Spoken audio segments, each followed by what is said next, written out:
Welcome back, Nothing Near Post fam. Good to have you. It's Elite Eight week. We survived the first round. We're not calling it the opening round because there was a Division I coach that actually slid into my DMs, told me that I didn't care about the opening round or the first round. So this was the first round. Obviously, the opening round happened as well with Robert Morrison Air Force and U Albany Siena. Full slate of games in the first round. Unbelievable weekend of lacrosse.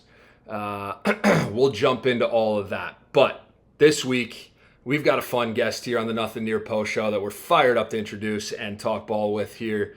And I'm gonna give him the classic NNP intro here. All right. So joining the NNP this week, we've got a Fairfield, Connecticut native, a Founders League champion with the Winged Beavers, as well as a dual sport athlete, I might add, hockey stud as well as playing on the blue line. An ECAC and Patriot League champion with the Loyola Greyhounds, a first-team All-Patriot League honoree, NCAA All-Tournament team, the record holder for the lowest goals against in a national championship game, the 2012 Division I NCAA national champion, a Utah Archers alum. We'll talk a little bit more about that. 7-year coaching career at the Division I level, LIU, Manhattan, Yale, and Georgetown.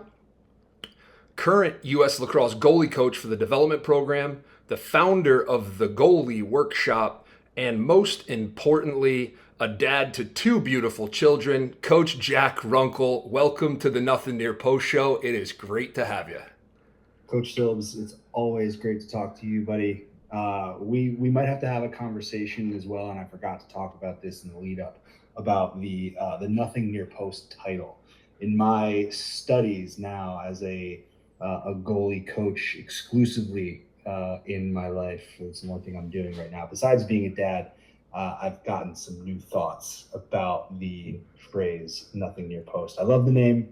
Might just have to have a conversation about it later on. We can do that. Maybe this summer when we need some content, we can dive right in. Yes. Yeah. I thought I covered most of your accolades in that intro, which are impressive. 3 goals against in the national championship game, NCAA tournament, all-tournament team. The list goes on and on. But there are a couple more I wanted to run by you from the vault, and I just wanted to get your take here. Well, right. Before you go, I played on a really good team, so a lot of those accolades I put down there when I'm creating my own business. But I was fortunate enough to play with arguably, I will argue it till I'm blue in the face, one of the best defenses that has played in college lacrosse in quite a long time. So definitely the benefactor of a lot of other guys doing some really good hard work. So okay. Let's stay right there though. Before I go into the vault, all right. Yeah. Let's reminisce a little bit about. I want to zero in on the 2012 run. Please. Let's reminisce a little bit about the 2012 run and a little bit of a teaser, I guess. But how much of that experience do you think Coach Chamati is pulling right now for his Spiders? Ooh, man, I gotta hope a lot. I mean, Coach Chamati was he was our offensive coordinator in 2011 and in 2012. My first 2 years there, and just I think the crossroads too. If you remember, Max, kind of that era of the sport. 2011 was the last year of substitution horns. So, for all the listeners out there who are wondering what I'm talking about, shot would go out of bounds, and a coach could ask the sideline booth, the people who run the scoreboard, for a horn, and you could sub whoever you wanted. The game was slow. It took 3 hours. It's like watching paint dry sometimes. No real incentive to go to the cage other than refs telling you got to keep it in the box, and it felt like you were stalling. So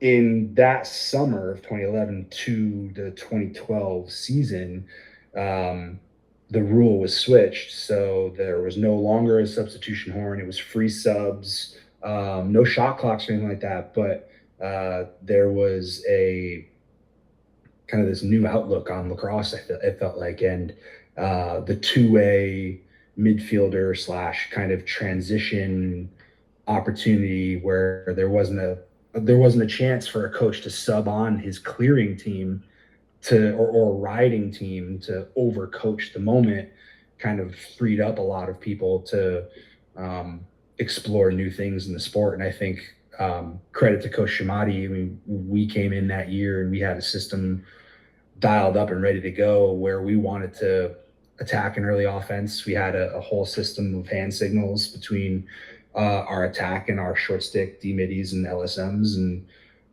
if you remember, guys like Scott Ratliff and Josh Hawkins were carrying the ball down and running what we knew to be set plays, basically every time that either they caused a turnover or I made a save and got the ball out to one of them. We were running a whole lot of different things on purpose because we wanted to put pressure on a lot of those guys who are like never playing defense. So that's what sticks out to me most, and just the forward thinkingness from Coach Shamati. One of the best offensive minds I can remember having ever been really around. So cool.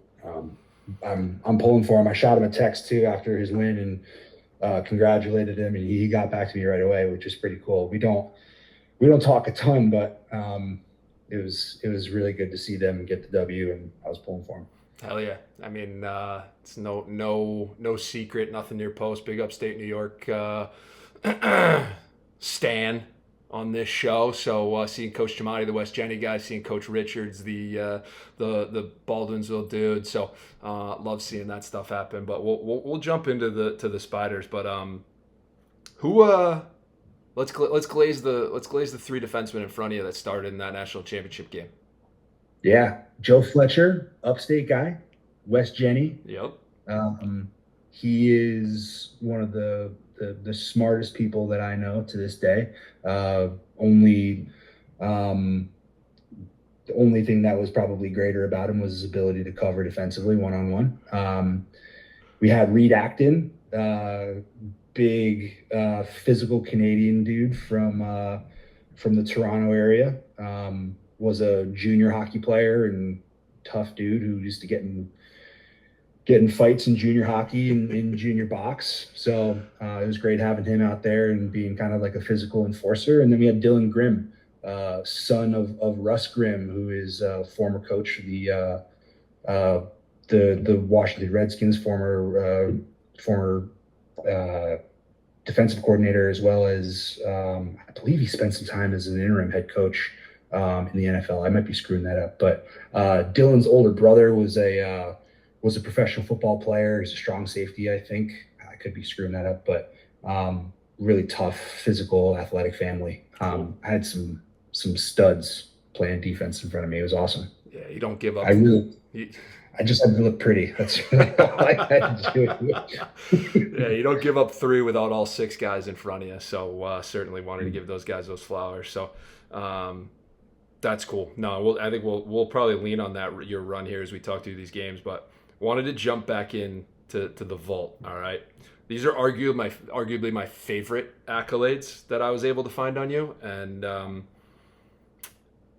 the ones sort of most impressive in my eyes. All right, so Coach Runkel, while playing club lacrosse for the Bulldogs, he helped the side win the Brine Shootout in 08-09 and advanced to the finals of the Battle of the Hotbeds in 07 and 08.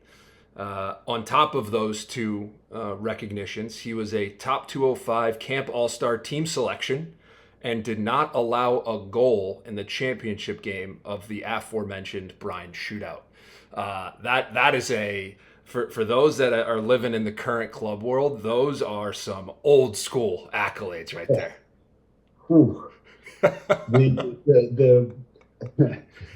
The names of those events not resonating for anybody now in the club space is such a shame. The grit required to survive the Battle of the Hotbeds. No one will ever understand how much that was like walking uphill both ways. Tell you what. I will say we when NNP had Coach Bastion, we talked a little bit of top 205 because he would smuggle an air conditioning unit into his room, and he would have 12 coaches sleeping in a 2-person dorm room because it was the only one with air conditioning. So Well, it's the second that 205 reference. really funny that you mentioned Coach Basti, because Coach Basti actually he knows me from Wesleyan lacrosse overnight camp when I was like a 7th grader. Coach Basti was an assistant at Wesleyan for a period of time, I believe, before he joined the Division I ranks. I don't know for how long or when exactly, but he knew me from that period of time, and we just, being in Connecticut, just seeing each other at different things like those overnight camps. He got to know me, and I'd gone a couple years, and he was I went to top 205 twice, and he was my first year the coach that drafted, because that was how it all worked. Oh, yeah. You got drafted. Oh, yeah. Coaches all sitting there in this big room going through a draft after watching the skills and drills portion of the first day. Coach Basti spent his first overall draft pick on me, and I was terrible in that first year of top 205. I think I had grown like 5 or 6 inches since he had last seen me, and I was kind of like relearning how to use my body. Like, you go through that puberty growth phase, and you figure you can't remember how to walk. So he I think at some point he's like, I wasted a number 1 draft pick on you. It was hysterical. And the second year I came back, I actually I played better. So it was, So you were the Jamarcus Russell of top 205 that year? I believe so. I don't think I was 1-1, but I was a number 1 pick for Team Basti. I know that. All right, that's great. That's great. Well, no, it's great to have you, man. I'm excited to talk ball tonight. I think it's gonna be cool to get your perspective. Obviously, being in the game the way that you are, working with the goalie workshop, so you know a lot of these guys that are out there, and it'll be cool to get your perspective. Before we jump into the games, what we're going to do is basically we're going to go through 4 of the games from the Sweet 16, from the round 1 games. Coach Dennehy, round 1 games, and talk about the four games that we've highlighted, and then we will look at the Elite 8 matchups. But before we do that, first wanted to give a shout out to actually my head coach from high school, Dan Pope, New Hartford Spartans. Coach Pope earned his 300th career victory this week in a win over Burnt Hills. So shout out to Coach Pope and the New Hartford Spartans. Long time coming. I think the dude's been there over 30 years. So really fired up for his 300th. Kind of a cool story, but he wrestled at Syracuse. He's boys with Leland Rogers, and just learned the game because he just living in upstate, got a high school coaching job, and he calls them the dark ages when he started it in 1999, 98, something like that. So shout out to Coach Pope and the New Hartford Spartans. So second thing before we jump in, I put it out on actually my personal Instagram account, but the New York Times dropped an article about the Haudenosaunee and their inclusion or exclusion in the LA Olympics in 2028. So rocking the Together as One t-shirt tonight. If you haven't read the article, please go do it. I don't care what your political views are. We don't get political here on NNP. New York Times does a great article on the Haudenosaunee and the LA Olympics and their inclusion and potential exclusion. I have a strong stance on this. I'll get it out on the Nothing Near Post Twitter feed. Like I said, I threw it up on my IG personal. But they need to be included, hands down, and there needs to be absolute riots happening if they are not. And it could go as far as nobody going. And if any community would get behind cutting off your nose to spite your face in that scenario, it would be the lacrosse community, and I'd be at the front holding the tiki torch, quite honestly. And Read the article. It's really good. I feel really strongly about that. So certainly curious if anybody else, after they read it, if you slide into the DMs or tweet at me, would love to have that conversation with Coach Runkel. I don't know if you've read that article yet, but kind of curious your thoughts. Yeah, I read the article and I agree with you, Max. I actually read the article because I saw your post on Instagram, and yeah, I couldn't agree with you more. It would be a shame to have the sport on a world stage and not have the founders of the sport there representing their nation. I think for lacrosse as a whole, it would be a travesty not to have the Haudenosaunee. Big miss. So we'll see how it shakes out. But all right, we'll turn the clock back here. Let's go to the first game that we saw this weekend. Richmond visiting Chapel Hill, Anson Dorrance Field, playing the North Carolina Tar Heels. All right. A lot of people picked this upset. I personally thought it was like too trendy of a pick after everyone was starting to pick it. But Richmond, number 2 scoring defense in the country, clearly well coached. Discipline is Coach Chamati's thing. Consistency is Coach Chamati's thing.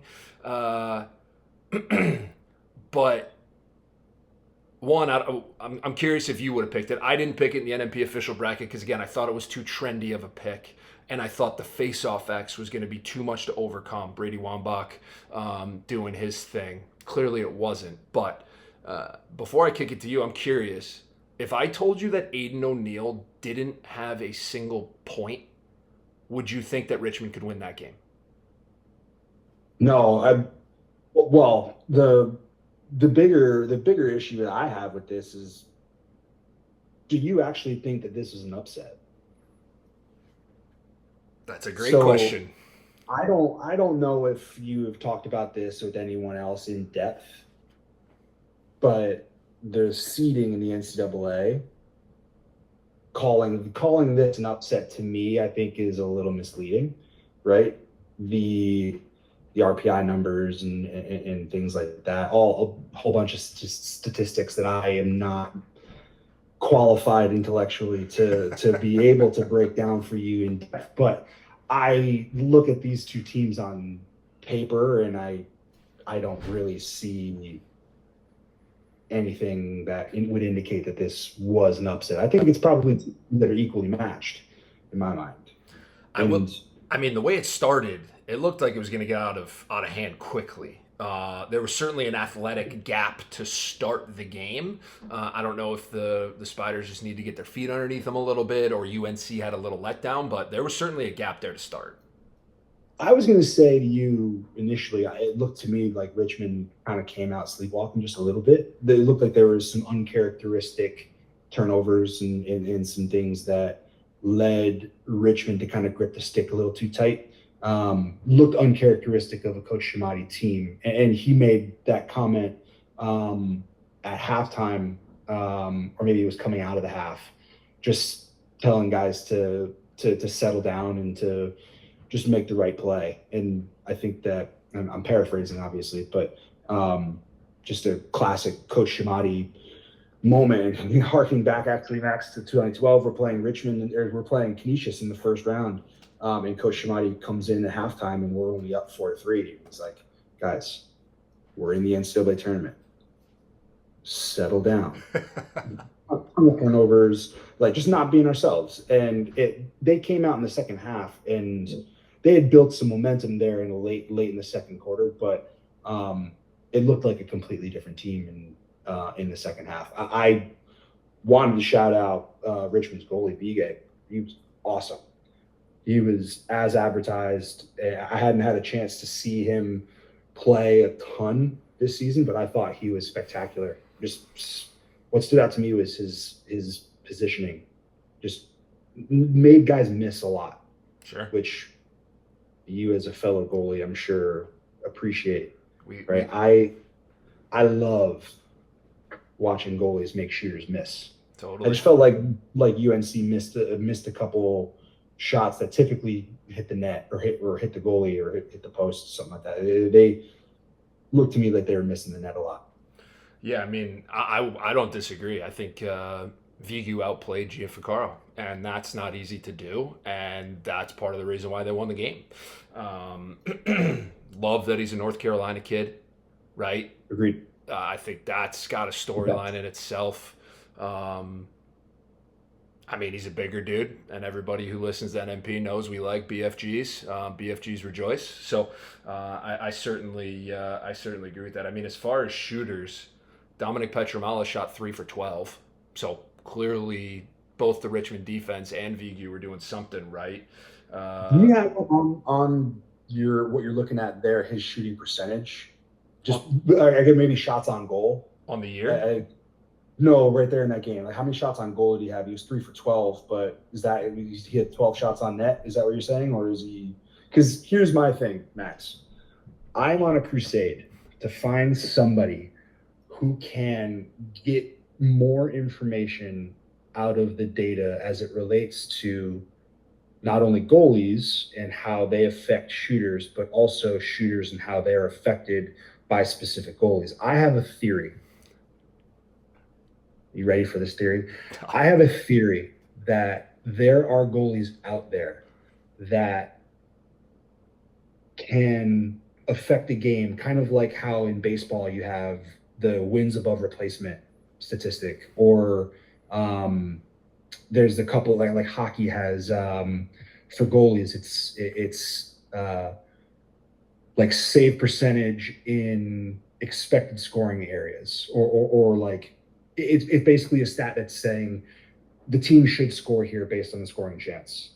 And this goalie is number one in the league in expected scoring or expected goal save percentage or whatever it might be. To me, watching a lot of these games this weekend and watching a lot of the goalies, because that's obviously where my eye gravitates to first, I believe that is a stat that we should be celebrating more for the goalies rather than just save percentage, goals against, and saves per game, which I just don't think tells the whole story. Couldn't agree more. It definitely doesn't tell the whole story. And no, Petramala's 12 shots, not all of them were on cage.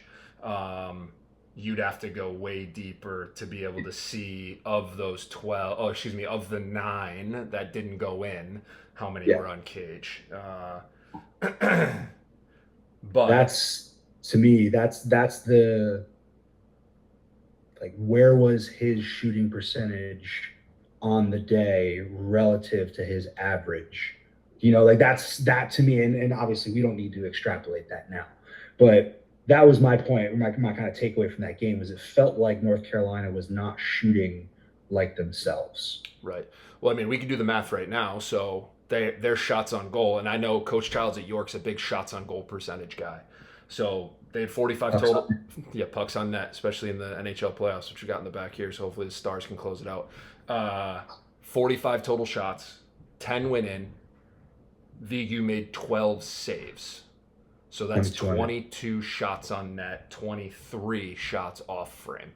Now, to break that down by player would be much harder. You'd have to grab some AI bot to sort of watch the film for us. But, I mean, a 50% on cage.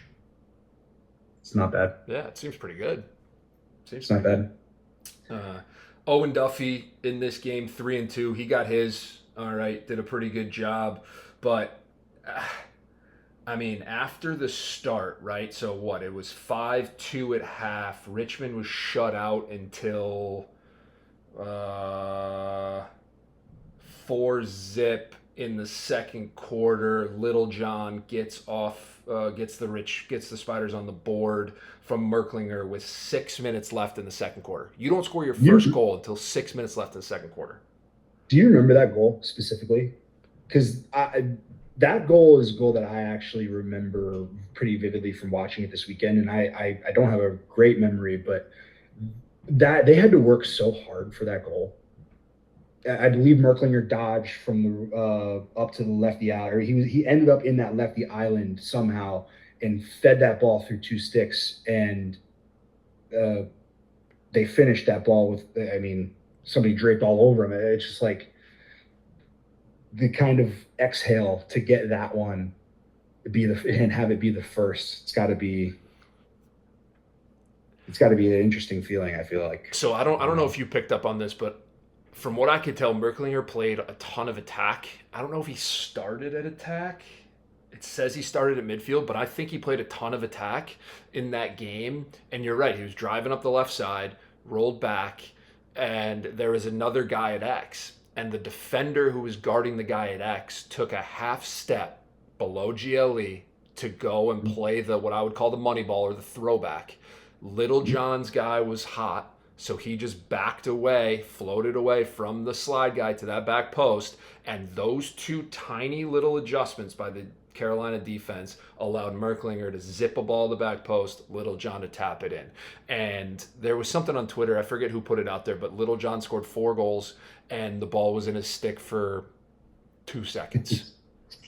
4 goals on 6 shots, and the ball was in his stick for 2 seconds. Just an absolute weapon of a lacrosse player for an offense. And I think it's actually something that I don't know about how you feel, but like youth lacrosse, it's undervalued. Coach Kerwick used to tell us at Hobart my freshman and sophomore year, what's the hardest thing to do, or what's the most important thing you do on a lacrosse field? And it's catch the ball. Right? You can't do anything in lacrosse unless you catch the ball. And obviously he was looking at it from an offensive perspective, being a first-team All-American midfielder that he was. But it's so true. And I think a lot of people these days at the youth level are worried about dodging down the alleys and, running by your guy or a step down time in room. But if you can catch the ball in tight spaces, you're a valuable lacrosse player, period. Right? And yeah. I think it's overlooked, quite honestly, in the youth development. But that's another soapbox that I want to get on. But yeah, Little John 4-0 on the day on 6 shots. You had Merklinger 2-1. Joe Sheridan in the midfield 0-2. I want to give a shout out to Creo. Gavin Creo, 2-1 on the day. Sparked, I'm pretty sure he had one of those early goals, maybe the second goal for them. Yep, Gavin Creo comes out of the box like a freaking bat out of hell. And one move at the top of the key, I think it was probably like a 1-4 action where they kind of pushed down, gave him a ton of space, and he just hammered a shot on the run. I believe it was left-handed. Insane. Or unless maybe it was righty to Gianfranco stick side high. He beat him with smoke. And Gavin Creo got the boys going because at that point it was 5-1 and they hadn't had much going for him. Second quarter, that was with 1:52 left in the half. So that got it to 5-2, and you actually feel a little something going into halftime, and that was a huge goal. But shout out to the Gavin Creo kid, man. I thought he played phenomenal and was able to settle the boys down and be like, yo, we can run by these guys and create offense. Creo, to me, reminded me a lot of just, kind of like a fullback. Yeah. Who he's not necessarily he's definitely not the fastest guy out there, not the tallest, not the biggest dude, but he's built like thick, and he's got a lot of power and not quite a big frame. And that ball popped. That first one he hit that corner stick side high on Gianfranco. That was I just see him coming out of the box. It looks kind of unassuming. And then all of a sudden that ball pops out of his stick. Whoa. Yep. I loved his footwork. I think he's explosive footwork. He's obviously wristy with the way that thing blows out of his stick. So I thought he was a huge piece to Richmond sort of getting it going. But looking at goalies, we already talked about it. Gianfranco got outplayed by Vigu. I think by the eye test and by the stats with the save percentage and the number of saves. Gianfranco with 10 on the day, Vigu with 12. I thought Richmond's defense was fantastic. I thought Owen Duffy looked healthier than he had been, but they still, he's going to get his. He was 3-2 on the day for sure, but they clearly had a plan for Petramala, giving up 3 goals on 12 shots. And I thought Richmond did a fantastic job knocking down passes. Yeah. Just keeping their sticks in lanes, mucking it up. I felt like, and I'm not looking at the stats, but to me, that was one thing defensively that stuck out to me, is just how well they were doing, just being disruptive when the ball's in the air. Yeah. Deflections, things like that. Just that stuck out to me. Like the Canadian that played in front of you in 2012. They got that big lefty Canadian Dunham who can catch the rock. Tommy Stull has got a great stick. Jack Pilling at X covering Owen Duffy did a great job. And when he was off the ball, he was always in a help spot. I mean, Coach Richards, hats off to him, man. He's done a great job down there as a defensive coordinator for sure. So, yeah, I mean, again, like we started with, you don't want to call it an upset. Usually I go by Vegas, and Vegas had North Carolina as 1.5 goal favorites, so it's an upset there as far as the dog getting the victory. A10 versus the ACC. I would love to see, and just as somebody who's knowledgeable of the way that the lines move with public money, I would love to see if that line moved, if it would have moved, if there was enough money on it. Just kind of like the what if game, because it being the sexy pick for the first round upset, to me that sounds something like public money would have been all over. Yeah. But If I remember correctly, it may have started at 2.5. So I do think it moved a little bit off the top of my head. Makes So, sense. Makes uh, sense. anything else you want to touch on that game? We obviously didn't talk about the face-off guys all that much, but I thought the face-off matchup was a fun one to watch. And I mean, actually, the other Face-offs are over my head. yeah, Just like Carolina won that battle 16-10. So okay, Richmond wins this game 13-10. Aiden O'Neill doesn't have a single point. They lose the face-off battle 16-10. Obviously, Wambach did a great job. And Richmond, a perennially great clearing team. The stats have them at clearing the ball 16 for 23. And not a math guy, but that is sub 70%. Okay, that is sub 70%. And on the year, their clearing percentage is over 90. So there is a 20% gap, and the Richmond Spiders were found a way to win this one with a relatively comfortable lead in the fourth quarter, which I just think is incredible given that stat line, both with the face-offs and the clearing the ball and Aiden O'Neill. Shout out to Coach Richards, who's a former Greyhound, as well as Coach Shimati, who spent time down at Ridley as well. So shout out to those guys doing something right. Love it. Well, let's go to the next game here. Saturday night, we're going to fast forward. Saturday night, Koskinen Stadium, just across the street. And actually, Anish Sharaff and Quint Kesnick called the North Carolina-Richmond game, drove across Tobacco Road, and got over to Durham to call the nightcap on Saturday. Georgetown Hoyas visiting Durham and the Duke Blue Devils. Obviously, Georgetown got the win, 16-12 on the road. Also, arguably an upset. Maybe we'll have this conversation the same way that we just had it with the Richmond, North Carolina thing. I picked this one. I thought Georgetown they've got something humming right now offensively, right? And everyone was like, what happened to Georgetown's offense early in the year? They figured it out. There is some type of special sauce. I don't know what's going on. Like, they're starting to score goals, and they're scary when they can do that. And I'm curious if you saw this outcome coming. I did not pick this one. I had Duke. But after watching the game, kind of felt to me a little bit like I missed the mark on it. I was really impressed with Georgetown and just their resilience. I thought that there were a lot of moments in that game when I think Georgetown could have packed it in, especially there in the last 2 minutes of the second quarter, right? You give up a couple of those deep, right? End of shot clock, end of quarter, double bouncers, is what we used to call them, right? Those can, as much as a coach, you don't want to point those out and make a big deal out of them, especially to your goalie. It's really hard for a team not to look at that and be like, man, we gave up two of those. We should be up by two right now. Instead, we're tied going into halftime. Like there's moments in that game where I feel like Georgetown could have crumbled, but credit to Coach Warren. Felt like he just another Coach Warren masterclass of motivation and resilience out of the Hoyas.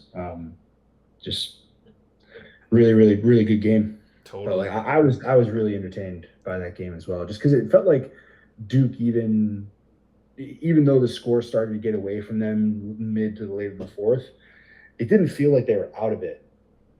You look up at the scoreboard and you're like, whoa, they're down by 4. They're down by 3 right now. It just doesn't feel that way. Just all of a sudden, just kind of slipped through the fingers. What's crazy to me, looking at the box score, watching the game, you think, all right, two great defenses going at it, right? Two stout units. But you look at Georgetown's goals, obviously scored 16. They only had 7 assists. And to me, either the stat person was asleep at the wheel, or that means the Georgetown dudes were running by the big bad Duke defense, which had a great year defensively. Okay, those guys are very, very talented. I mean, you look at the starting D: Henry Bard, Charlie Johnson, and Nicholas Menendez. Those dudes they take pride in their one-on-one defensive action. And to have less than 50% of your goals assisted, what is 7? Again, not a math guy. 7 divided by 16. 43% of your goals assisted against, assisted against that Duke defense that's incredible to me. I'd have to do some digging and see if that is a trend that Duke saw, but that was not something I expected. I feel like you beat the Duke defense with assisted goals by getting them moving because they win one-on-one matchups. Yeah, and it had me, and maybe this is a conversation for another day, but just had me kind of thinking and scratching my head like, is the ACC overrated? Definitely had a down year. Like, I know they're not, but why not stir the pot, right? Like, I look at this game and Georgetown is extremely talented. They have, 5-star recruits everywhere. They have guys who are really highly touted, right? Maybe not quite the same numbers as Duke or another ACC opponent, but there's an X factor there somewhere. And to me, I just knowing Coach Warren, having worked for him, that's got to be it. Coach Warren is a special motivator. He's incredible in the locker room, knows how to get the most out of his guys. Just even when, like you give up 2 of those kind of squeakers there at the end of the second quarter, like if there's a guy who I know could potentially just right the ship and correct everybody's body language and mentality going out there to win their next matchup in the in the third quarter, excuse me. Right, it'd probably be him. So, I don't know. Yeah, I didn't watch very much ACC lacrosse this year, just because I just not an ACC fan, but that's okay. I have a lot of respect for the fight in that Georgetown team, just for the way that they kind of handled that game, and it could have crumbled. Totally. But. So, one, obviously giving a ton of credit to Coach Warren, and that's deserved. Coach John Hogan, the offensive coordinator, needs to be studied what he's done the last 4 or 5 weeks, other than getting the dude main kid back. Like, what did we do in practice? What did we do in the film room? Did we, to quote my friends at the Empty Netters, did we... After looking, let's see if I can pull up the schedule real quick.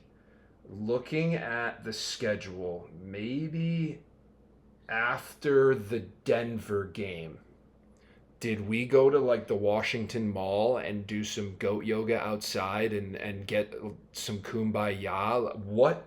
You lose 7-3 to Denver, who, no offense, good team, right? But you lose 7-3 to Denver at home. At home, I remind you. And then you do a little goat yoga on the Washington Mall, front of the reflective pool, front of Abraham Lincoln, and you rip off 21, 17, 19, and 16, and then 16 again in the NCAA tournament against Duke, who's played great defense all year.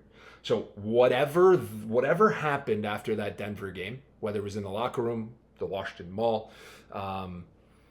maybe we ran the what are the stairs right outside of Georgetown from the movie, the Exorcist stairs. Hey, maybe we ran over there and got some Exorcist vibes out. You ever see those in person? What's that? You ever see those in person? The Exorcist stairs? Yes. It was after a few beers too, which probably even added to the allure. Well, as a former goalie who has been known not to like that much conditioning, walking by Exorcist stairs occasionally when I was working at Georgetown was kind of like a don't make eye contact moment for me. I love that. The other thing, and we'll talk about this game, but Georgetown winning this game allows them to advance to the Elite Eight, and they're playing in Indianapolis at Navy Marine Corps Stadium.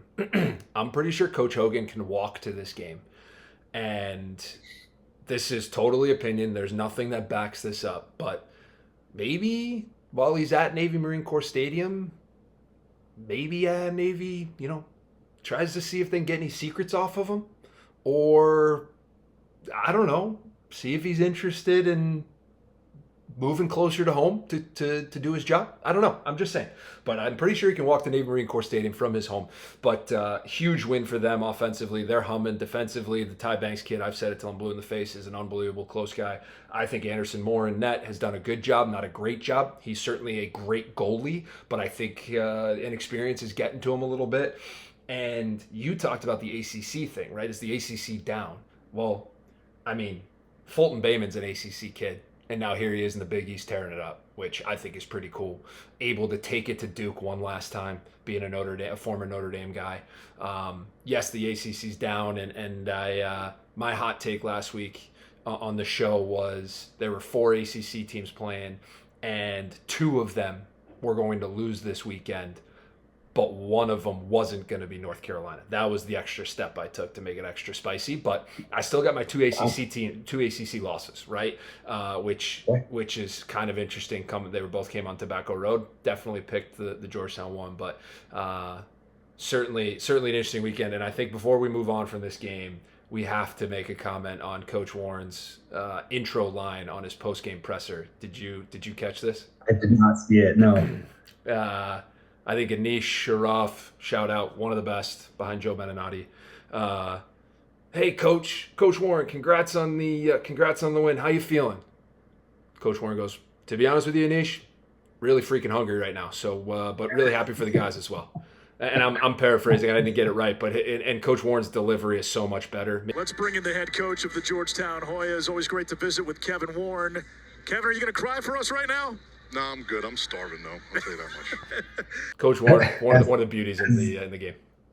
As a volunteer, he used to buy me lunch every day, so I know how hungry Coach Warren can be. So, yeah, not surprised. I love it. So, there's our 2 Saturday games.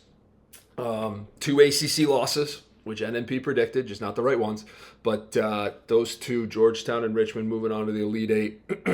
Next game we're going to talk about Notre Dame Fighting Irish making the trip to Columbus, Ohio to take on the Ohio State Buckeyes. Let's get the bracket looking correct here for all of our after our Sunday games here. Beautiful. All right. So, as we're looking at that, Coach Runkel, jumping into the Notre Dame Ohio State game, 12 o'clock. Both 12 o'clock games were awesome. I mean, this one was obviously became a snoozer down the stretch, but going into them, I think everyone was fired up for the 12 o'clock games. But Notre Dame coming out with a dominating performance over the Buckeyes. Took them behind the woodshed. And when I say the woodshed, I mean the Woody Hayes Experience Center or whatever they call that damn thing. And just took it to them. Let me ask you, Max, before you jump into this, because I have a question for you about this. To me, it looked like Ohio State was distracted. They did not look like themselves. Fiok did not look like himself. You know, I spend more time thinking about goalies than anything else. Just defensively, felt like there was just a lot of bad body language. Just it didn't look, you know, characteristic of a team as deserving of a 4 seed, in my opinion. You know, obviously we can talk till we're blue in the face about the NCAA seeding and how that could throw a wrench into all of this conversation. But to me, it just didn't look like a team that was ready to play. Curious your thoughts on it. Interesting. My head didn't go there. I thought the Irish did Notre Dame. I thought Notre Dame played really well. I just was surprised by the effort throughout the game. First half was a little bit tighter, obviously, than the second, but I just felt like I don't know. Here, I'm with you, and I'm gonna write the narrative right now. Ohio State came into the game with a Big Ten hangover. They got the monkey off their back. Coach Myers got the monkey off his back. You win the Big Ten regular season. You win the Big Ten championship.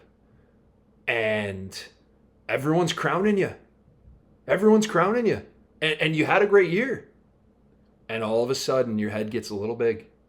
Or you have a letdown because, let's be honest, none of those guys at Ohio State have ever felt that feeling of advancing, right? And being on top of the world.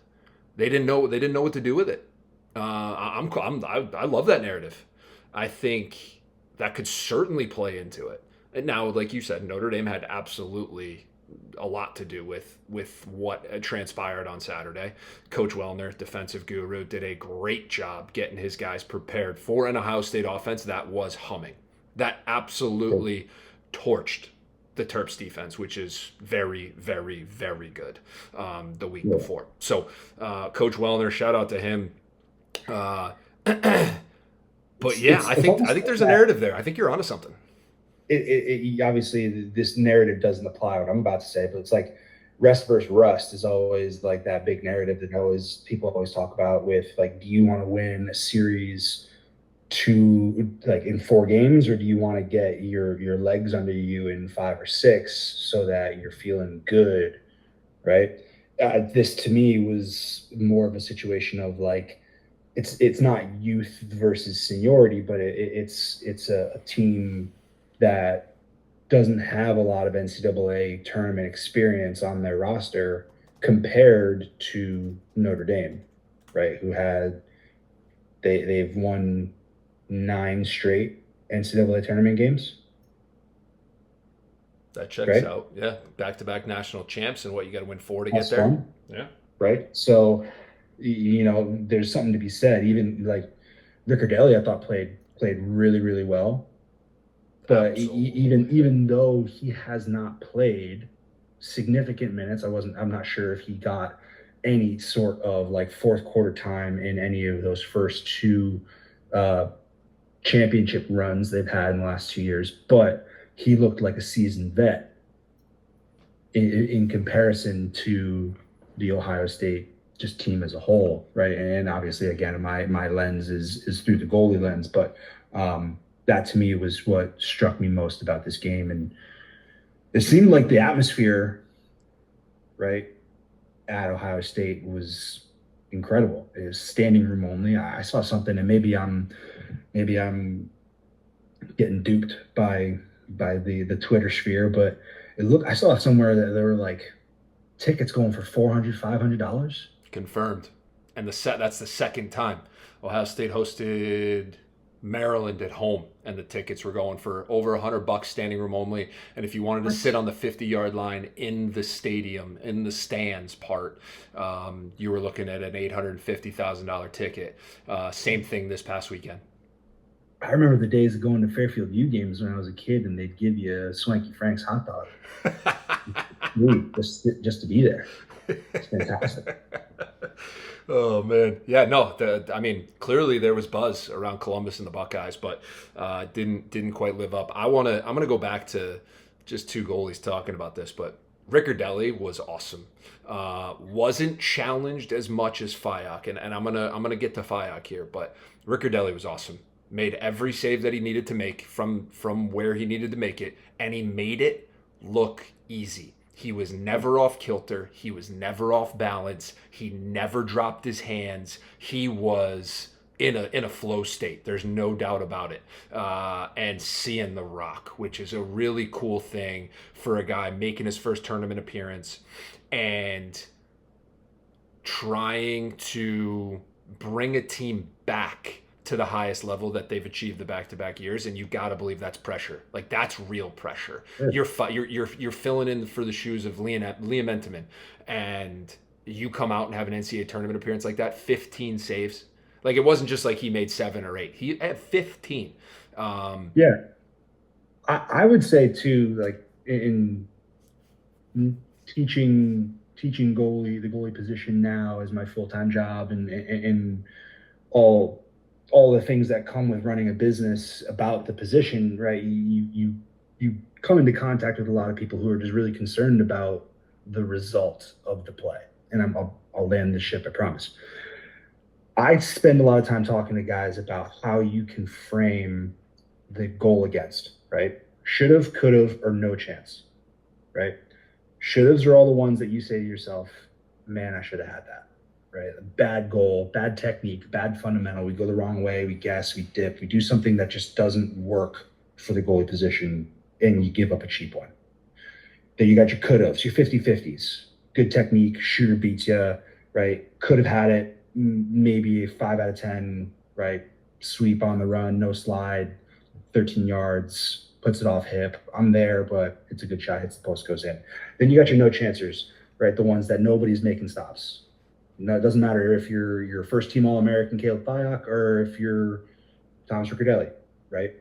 To me, Notre Dame's defense gave up, I think, a lot of shots that Riccardelli wanted to see.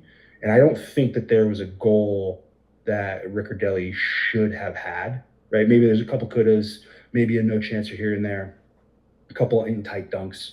Right, Ohio State's offense is fantastic, but Fayak on the other side of the coin, to me, it looked like he was giving up a few goals that he just had no chance on. There's a couple missed slides, a couple balls that kind of bounced through, right, where he's looking at his defense like, what are we doing?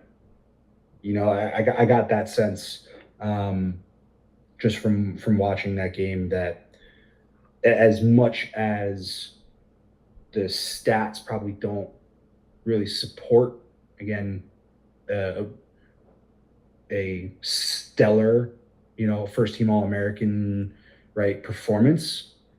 I just don't know if there was a lot that Fayak could have done. And conversely, you look at Riccardelli's performance, he was stellar, right, statistically, but I don't necessarily think that he really was challenged to make like a bunch of spectacular saves to keep them in it. And that's just credit to having a really good defense in front of you, right, and playing a style that I'm sure Coach Wellner has been preaching, again, for 9+ NCAA tournament games, right, in regular seasons. Yeah, and when I started with the Riccardelli thing, he certainly deserves the flowers. 15 saves, 6 goals against. What is that? 15? Yeah, and I don't mean to detract anything from Riccardelli. I'm not trying to say that. Totally. He didn't play well, but totally. It's one of those events, like if you're a goalie walking off the field and you give up 6 and it is as dominant as that was, yeah, you're saying to yourself, man, my job is easy. Yep. Well, and I'm going to flip it. I think personally, Fayak, and if I still had a game breaker license, I'd love to look at his 15 goals against. And I would argue that 10 of them, if not more, came within 4 yards of the crease. Totally. And Totally. I thought he fought off a few in tight. I mean, shit, we're talking about the kid that he was, okay, first team All-American, didn't have his best day. He was 50% with 15 saves. And that, if that's your off day, I mean, yeah, you give up 15, but you set 50% with 15 saves. I'm taking that 10 times out of 10. And I just felt, as I was watching that game, the Ohio State defense, to me, looked out of sorts. I don't know if it's because what Notre Dame was doing. I don't know if it was because they were a little giddy and trying to slide too quickly and then not have twos, or the spacing was too good for Notre Dame and they couldn't get twos. But it was, I felt like at least 10, oh boy, own goal for the Stars to open up the scoring in Winnipeg. That's a little live action for those of you listening to this on Friday. I just felt like it was the defense, the 6 dudes in front of Caleb, that just didn't play their A game. And that just spiraled because now they are not confident in what they're doing. They're second guessing their defensive reads and what their scouting report says to do. And then here's the icing on the cake. You can't win a draw. You can't stop the bleeding at the faceoff X. You have to stop the bleeding by getting a stop, and you've got no confidence you can do that. And let's call a spade here. Nothing near post thought Bobby Van Buren was going to eat up Chris Kavanaugh. He didn't. Chris Kavanaugh got his 2-1, and with a great move down the lefty alley, roll back to the right hand, put it in the top corner, had an assist, had another goal. I forget what his other one was, but Chris Kavanaugh held his own, and it was Sean Light that was the eraser and did an incredible job. So, It makes it look so easy, bro, it's insane. It's insane. And like, you want to show it as teaching tape. You want to show it as teaching tape, but there ain't nobody else that can move like Sean Light. You can't. That's not teach tape. What coach is saying? You got to be more like that guy. Okay, coach. Thanks. Yeah. All right. Yeah. No, I'll get right on that. I'll Sure. get right on that. But yeah, the face-off X was just a nightmare for Ohio State. I mean, they were 48% on the year, but you come into this game and then you go 7 for 25. Again, not a math guy, but 28%. You're not going to win very many games at 28%. So Notre Dame domination. It's like one of those things. But I'm curious your take on this, and unless you got something else that you want to dive into in this game, but I wonder. Let me make sure that I'm somewhere close here. I wonder. Ohio State came into that game 14-2, Big Ten champs. 16 total games on the year. Notre Dame Fighting Irish came into that game 8-4, lost in the ACC semis to Syracuse. 12 total games on the year. So that's 4 games less worth of wear and tear on the body. You pile that on top of the narrative that NNP just threw out there of the Big Ten hangover. Did Ohio State just run out of juice? You're not crazy for saying that. I mean, you look at the regular season schedule for Notre Dame, and you got losses to Maryland, Ohio State early in the season, Syracuse, and then Syracuse again in the ACC semis. You know, can't count out a little bit of revenge factor as well. You know, going back to Ohio State after losing to them early March. You know, that's something that I remember a ton from that 2012 year. We played Denver 3 times. We played them in Denver for senior day, for their senior day. We played them in Denver again for the ECAC semis. Love the ECAC. May ECAC rest in peace. And then we played them again in Annapolis. So to play against a team multiple times in the year, especially when the stakes are super high, it's a challenge, and there's a lot of emotion riding on it. And it kind of goes back to the original point that I made, which just feels like there was a little bit of an age gap, right? Like almost like a lacrosse, experience gap, where you have a younger team going to play against a seasoned grizzled vet that has been around the block a bunch, Yeah, totally. Total side note, Mark Matthews would have been a junior that year. Mark Matthews is a senior. Senior in 2012. 2012, senior. Yeah. He was. If you've never seen Mark Matthews highlights and you're listening to this, go do that right now. Probably, arguably, the best player that I got to play against. I played against Lyle. Lyle is probably up there, number one, but Mark Matthews is probably firmly sitting at number two. I'm trying to think. That's an interesting question. Jordan Wolf. He's up there. Let's table that. I like that. I like Good that question.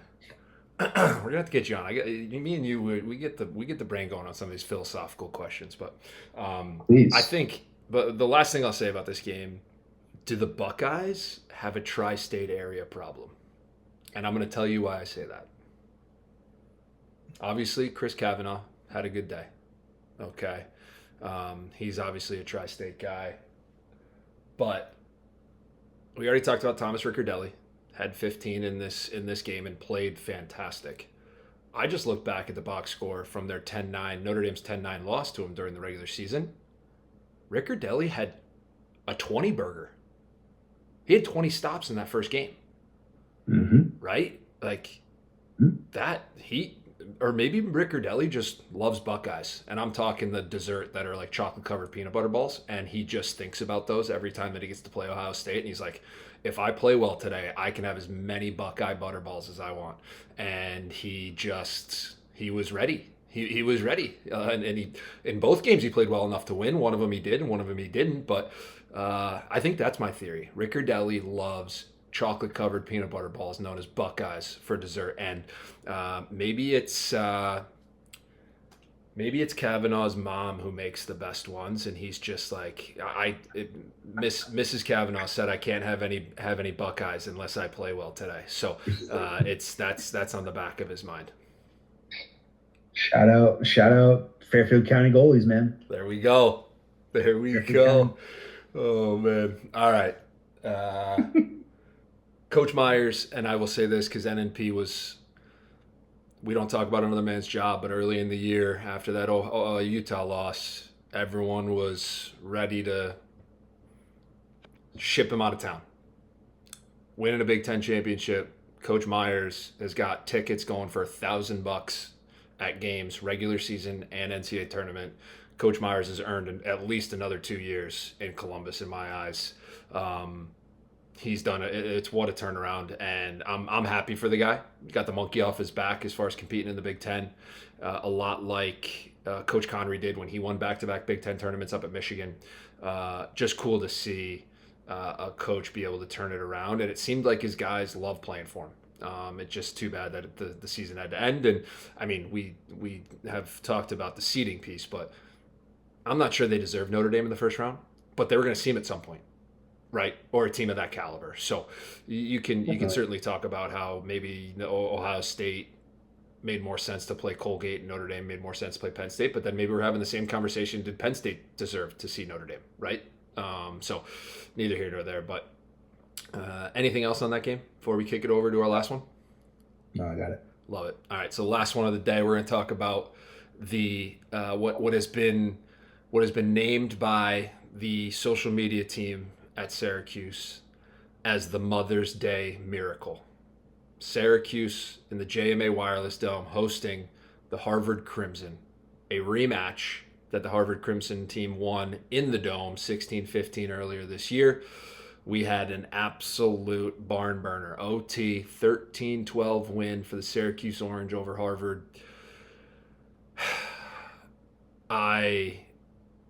one, this is my own personal issue, but my mother was in town for Mother's Day in Boston, and my mother, two sons, both lacrosse players, has watched a lot of lacrosse in her life. And I don't know about anybody else out there who's listening to this, but when your mom comes to town and you live in a metropolitan urban area, and you're a 30-something, late 20-something, I'm not really sure what you're supposed to do with your mother. So every time she comes to visit, love her, absolutely love her. She's probably going to listen to this. We just watched lacrosse in the spring, and now we got our healthy steps in. Did 8,500 steps around Castle Island early on Sunday. But then we locked in for that 12 o'clock Notre Dame Ohio State game. We got some sun during the Maryland Air Force game, and then 5 o'clock came around and we were locked in on Syracuse Harvard. And to be honest with you, we watched a ton of lacrosse on Saturday. She's a Colgate alum, and she got here at 3 o'clock, so she was ready for puck drop at 5 for Colgate Penn State, and she was locked in for that one. But I digress. So we're watching the game. My mother's in town. My fiance's coming back into town from a bachelorette party in Austin, Texas. She lands at 7:24 was the itinerary. This game kicked off at 5 o'clock, goes into overtime. My mother, suburban woman, doesn't love driving around the city, and fair, almost 70 years old. I'm like, Mom, you're staying at a hotel tonight. What are you going to do for dinner? She goes, just make me a peanut butter and jelly. Mom, I'm not making you a peanut butter and jelly for dinner on Mother's Day. And God bless your heart, you're blue collar as they get, but you're not eating PB&J on Mother's Day on my watch. So we get to shout out Fat Baby. We've talked about on Nothing Your Post before. Best lacrosse bar in Boston. They do sushi. My mother, vegetarian. Let's get you 2 vegetarian sushi rolls. She's like, well, how am I going to get them? I'm like, you're just going to drive over, double park, and run in and pick up the to-go bag while I go pick up Emma at the airport. She's like, I don't know. I'm like, all right, it's Mother's Day. And I do this on any other day. It doesn't have to be Mother's Day. I will go to Fat Baby. I'll pick up the takeout. I'll bring it back here. We'll do the handoff. I'll give you the sushi. We'll both get in our own cars. You rip the hotel, and I'll go pick up Emma at the airport. That sounds great. Thank you so much. Of course. No brainer, right? Only issue. 7 o'clock. I'm like, all right, I gotta go pick up the sushi, get back, and then go pick up Emma. That's like, I think the score was 11-9, and Syracuse is on the man up.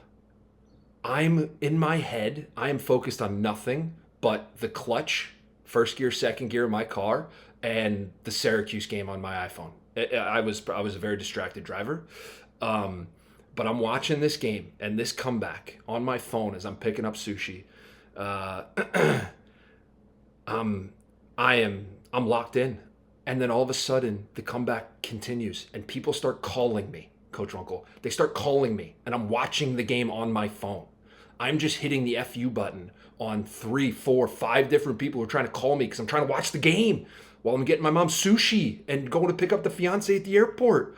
It was diabolical the way that this game unfolded at the end, both on the field and in my world. This is a personal story that I had to go through for this game, but we'll dive into all the details. But that's the way that the whole thing unfolded for me, just from the NNP bubble, the Niner M bubble, was wild. What an experience. It was certainly something, but you look at the numbers, 13-12.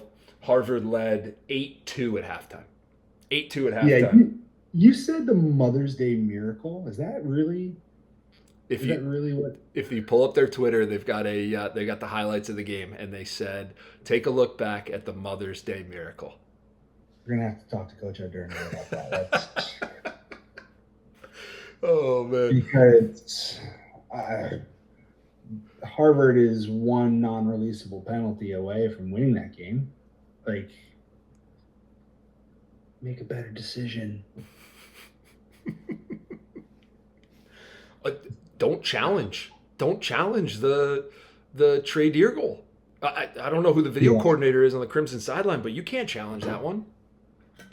Yeah, I don't know if Scorebreak or whatever software they're using had a bad angle, but man, it's a tough sequence of events in the last 6 or so minutes there in the fourth quarter. I mean, you look at the box score, 7 goals in the fourth quarter for Syracuse. 3 of them came to the 3 goals to tie the game came on that non-releasable man up play, or that man up possession.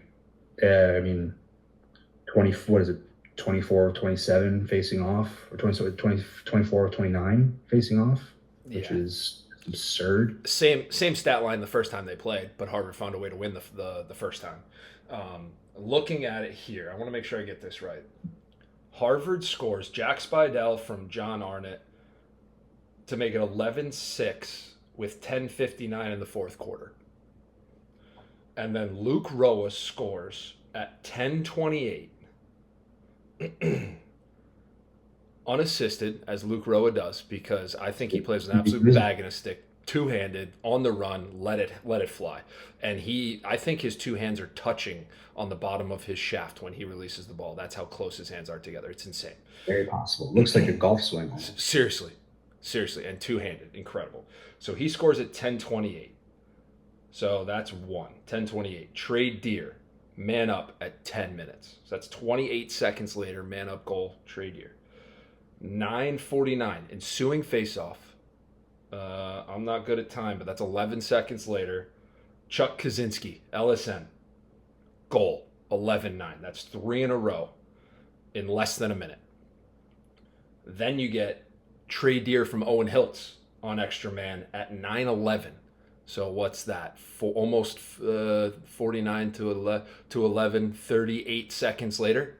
38 seconds later, you get your 4th goal in a row. And then Luke Roa at 8:49 from Michael Leo. So that's 5 in a row, because you go from 11-6 to 11-11, and the run started at 10:28 and the run ended at 8:49. So if we do the math there, 9:28 would be 1 minute. 9:28, 1, and then that's 28 seconds, and then you add 11 more seconds. So that is 38, 39. 1 minute and 39 seconds, they scored 5 goals. Is my math right there? Yeah. It's pretty close. It's not exactly right, but it's pretty close. I mean, Are you kidding me? Talk about watching a snowball coming down the hill at you, and you can't do a damn thing about it because you are chest deep in snow and it is just coming. Probably a terrible analogy. Maybe it was more like the car crash, right? You're on the sidewalk, you're walking around, and you see a car crash, and you're watching the whole thing unfold because you're just having a good old. You're having a walk with your mother on Mother's Day, and you're out on the sidewalk. It's beautiful, and you just see this car crash start to develop, but you can't form any words, and all that come out are. That's kind of what happened.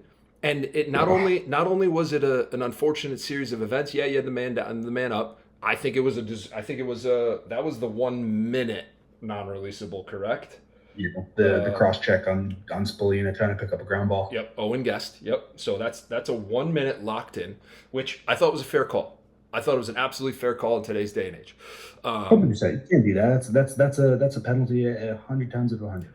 So as many as people want to say, like I think NNP Twitter follower Jake Cates 3 was saying how it was looked like Syracuse was playing soccer out there, flopping all over the place. That one was not it.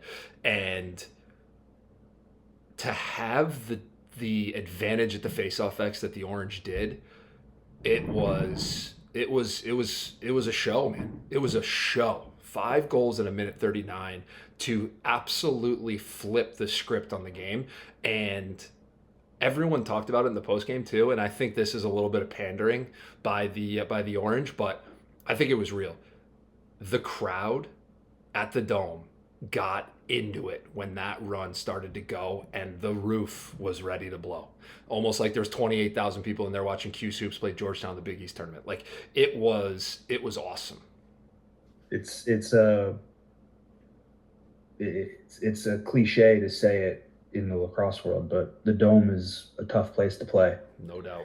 Not only because of the fans, but like if you've never been there, that place is so unique.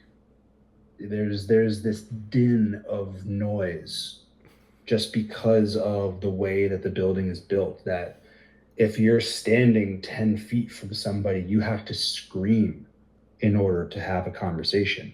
So when there's however many thousands of people there that are making just a little bit more noise, like having conversation, right? Cheering, but also just like people and bodies in that building, in order to just like orient yourself, you have to be in there for a long time to kind of get the lay of the land and how it works. So like just being thrown off a little bit for the communication. I mean, I last time I was in there personally, it was still the gray bleachers. So even now the blue chairs are a huge upgrade, but that place, it's difficult to play, not only because of the fans, but just because if you're unfamiliar, it kind of throws you off a little bit. Like, whoa, what is that noise? Why can't I talk to somebody that's really close to me? It's really strange. Yeah, that and the onslaught of rubber that you're probably going to see because of the Syracuse style. I made the mistake of wearing sweatpants and a long sleeve because I like to stay warm when I was playing. And next thing you knew, I saw 62 shots on net, or 62 shots period, and I was more than warm, to say the least. But thankfully, I never played there. I coached there during my time at Yale. We played against Syracuse in the NCAA tournament, first round of 2017. Yeah, 2017. Cool. Year before Yale won. Tough game. Sure. Yeah, and I mean, you continue to look at the stats, right? That obviously that 5-goal run in a minute 39 was insane. But I mean, 2 goalies, we got to talk about it. Jimmy McCool, ACC Goalie of the Year, outplayed by the Harvard rookie Graham Stevens. And I did not see that storyline coming. I don't know about you. Yeah, I mean, watching both, I watched a good amount of Syracuse this year. I watched a good amount of Harvard this year. Graham Stevens is a goalie workshop alum. I've been training him for 3+ years during his time at Pingree, and being a local New Jersey boy here with me. I know him very well and know his game really well, so I was really pumped for him throughout the year. It felt to me like McCool just really was having trouble, looked off balance, looked like he was uncomfortable. Don't know if that was nerves or maybe the moment being too big, but just seemed like he was a little off kilter, going the wrong direction a couple times, felt like, and just giving up a couple I think that he probably wants back. And even though Stevens did have a better game than McCool, still, I think there's a few that Graham probably wants back as well. The first Roa goal in the fourth quarter, the sweep on the left side, which felt like it was from about 18. And I know Roa is a fantastic shooter, but it looked like it was deep. Maybe he was screened. He looked like he was talking to his defenseman. The camera kind of cut away. Felt like he probably wanted that one back. And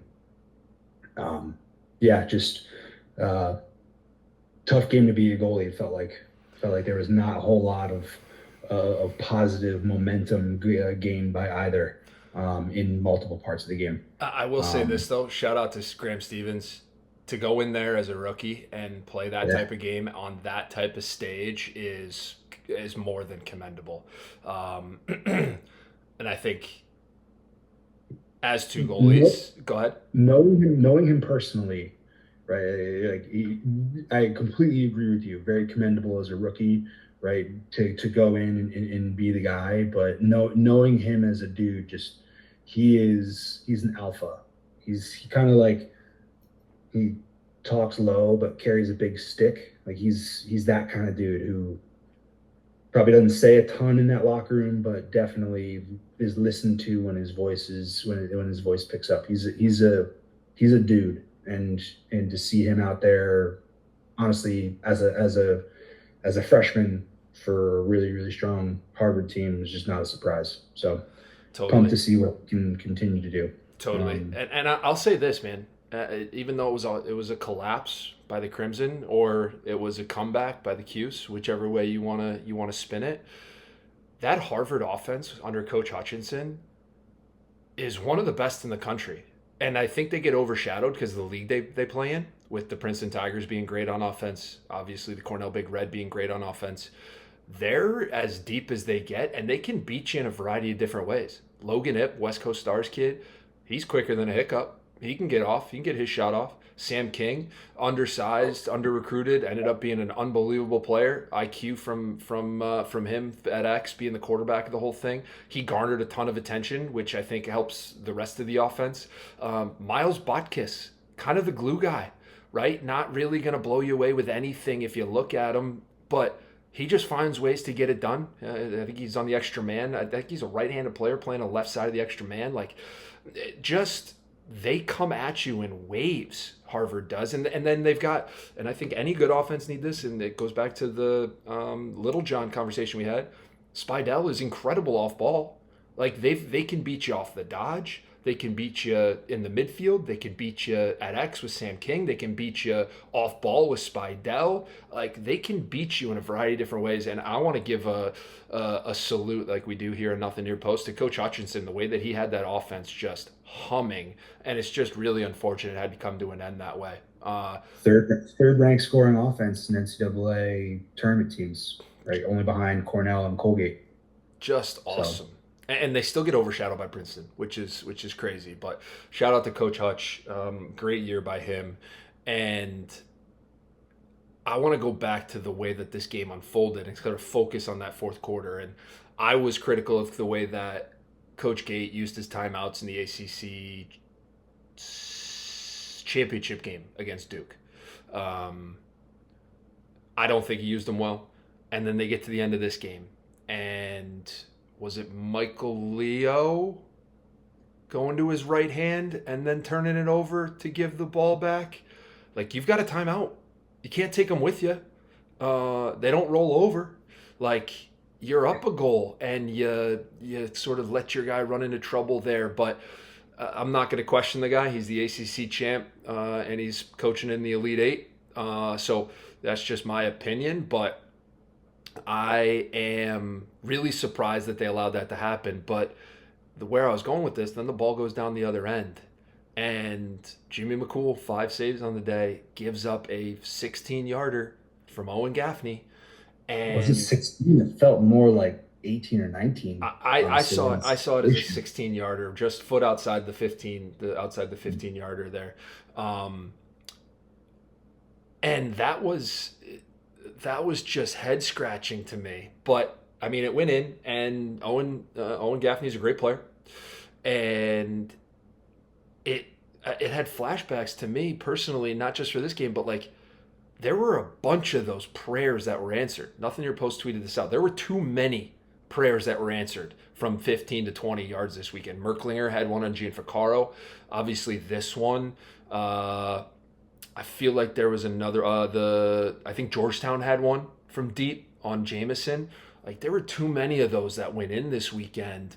Just from a goalie perspective, I hate to see it. And I know those are tough because you're like staring them in and you've got to read a bounce and it feels like it should be a save. So now you tighten up and you've just got too much time to think about it, right? You being down in the New Jersey area now, the great coach Mike Pounds at Ridgewood for a long time. He had a saying, "You think, you stink." And I could not agree more with that. And I think those shots, just those goalies had too much time to think about it. And now that I put my mind to it, all three of those guys were having tough days. And they were probably thinking way too much. And it was just something they couldn't fight off in the moment. I think you probably could lump Anderson more into that as well. Yep. Right. Maybe not necessarily like a tough game because he still played pretty well down the stretch when he needed to. But right, like, just uncharacteristic for the moment. And Coach Pounds, shout out Coach Pounds. His son Eli works with me a lot. Headed to Delaware next year to be a Blue Hen. We talk a lot, and one of the things that I'm telling goalies here in the area with us at the goalie workshop a lot. I find myself saying this a lot to a lot of guys. And it kind of encompasses the entire point that you made. It's slow down. Like a lot of times I feel like goalies just kind of like, as their adrenaline builds, as the intensity of the moment builds, like you start to kind of get this like mental verbal vomit where you're just like, and then all of a sudden you give up a squeaker and you're like, wait, that was such a bad shot. What am I doing? You have to remind yourself, slow down your thought process. And there's a lot of great anecdotes and things like that from my life that I remember, but there's one that's always kind of stands out, and it actually doesn't even come from lacrosse. And it's kind of like came from when I was singing a cappella, to be honest. I used to sing a cappella when I was in grade school, high school. Great pipes. And it's how I learned how to be so loud, Max. This is why I credit myself being a good communicator as a goalie. But what my teacher always used to say, or the maestro used to say, is like, if you think you're singing too loud, sing louder. The reason that I like to pull that in with the lacrosse was like, if you think you're not going fast enough in these moments, slow down, right? Like, you don't want to get yourself way too out of control, right? Like you think that you might be singing louder than somebody else, so it doesn't really, you're singling yourself out. Like, no, keep going. Like for me in the goalie position, it's a little bit reverse, and you just have to like allow yourself to just mentally calm yourself a little bit. Less is more. Less is more.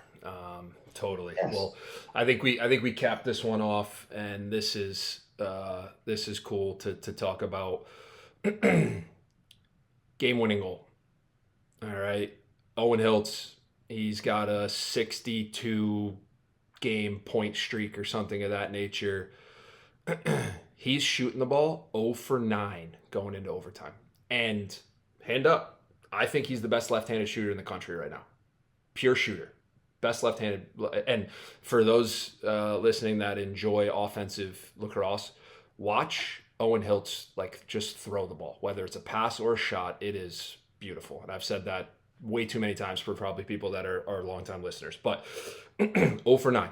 One of the best left-handed shooters in the game, arguably the best in my opinion. 0 for 9, overtime. He cuts off of, we'll go old school here, cuts off of his defender's strings, and Joey Spallina finds him. One, we got to get in that dude's hands. It's already been talked about on every other lacrosse podcast. You can't let him have his hands free. I thought Harvard defense played well for maybe 45, 50 minutes, 52 minutes, something like that. Maybe even more. But can't let him have his hands free. But Owen Hiltz cuts to his left hand. Joey's driving to his right, strong on strong, which is why they're such a great combo. But not only did he cut off the kid's strings and get open and catch the ball in a tight spot, but he took a stick to the chin. He took a second stick to the ribs and was able to catch, and we call it Lynchburg. Shout out Coach Hirsch and Coach Kudelka. Hammered the nail. He took that thing from his shoulder and hammered it low with Graham Stevens taking away the top half of the net, as I think you should in tight. But he hammered that thing in one motion through traffic and won the game and allowed the Orange to move on. And it was a really cool thing to see a guy who's shooting 0 for 9 still have confidence to cut to the rack hard, because that's the only way you get open at the highest levels, no matter what level it is that you're playing. Cut hard, catch the thing in traffic, hammer the nail in tight, and win the game. So I thought the goal scorer's goal. Totally. You're not, if you're not a guy who, I forgive me, I don't know how many goals Owen Hiltz has on his career, but 100. He's the best lefty shooter right now in the game. He is extremely skilled. Culver School graduate, played for Coach John Posner, who I'm currently working with at Lawrenceville. He speaks extremely highly of Owen as one of the most talented goal scorers, right? Like he's basically shooting that ball blindfolded. Yeah. Literally stick to the throat. He's not like, there's no way that he has the wherewithal to pick that spot. that's just reps of him catching the ball and it being muscle memory of like, I'm in this spot and this is how I put the ball in the net because this is what I've done thousands and thousands and thousands of times. Right?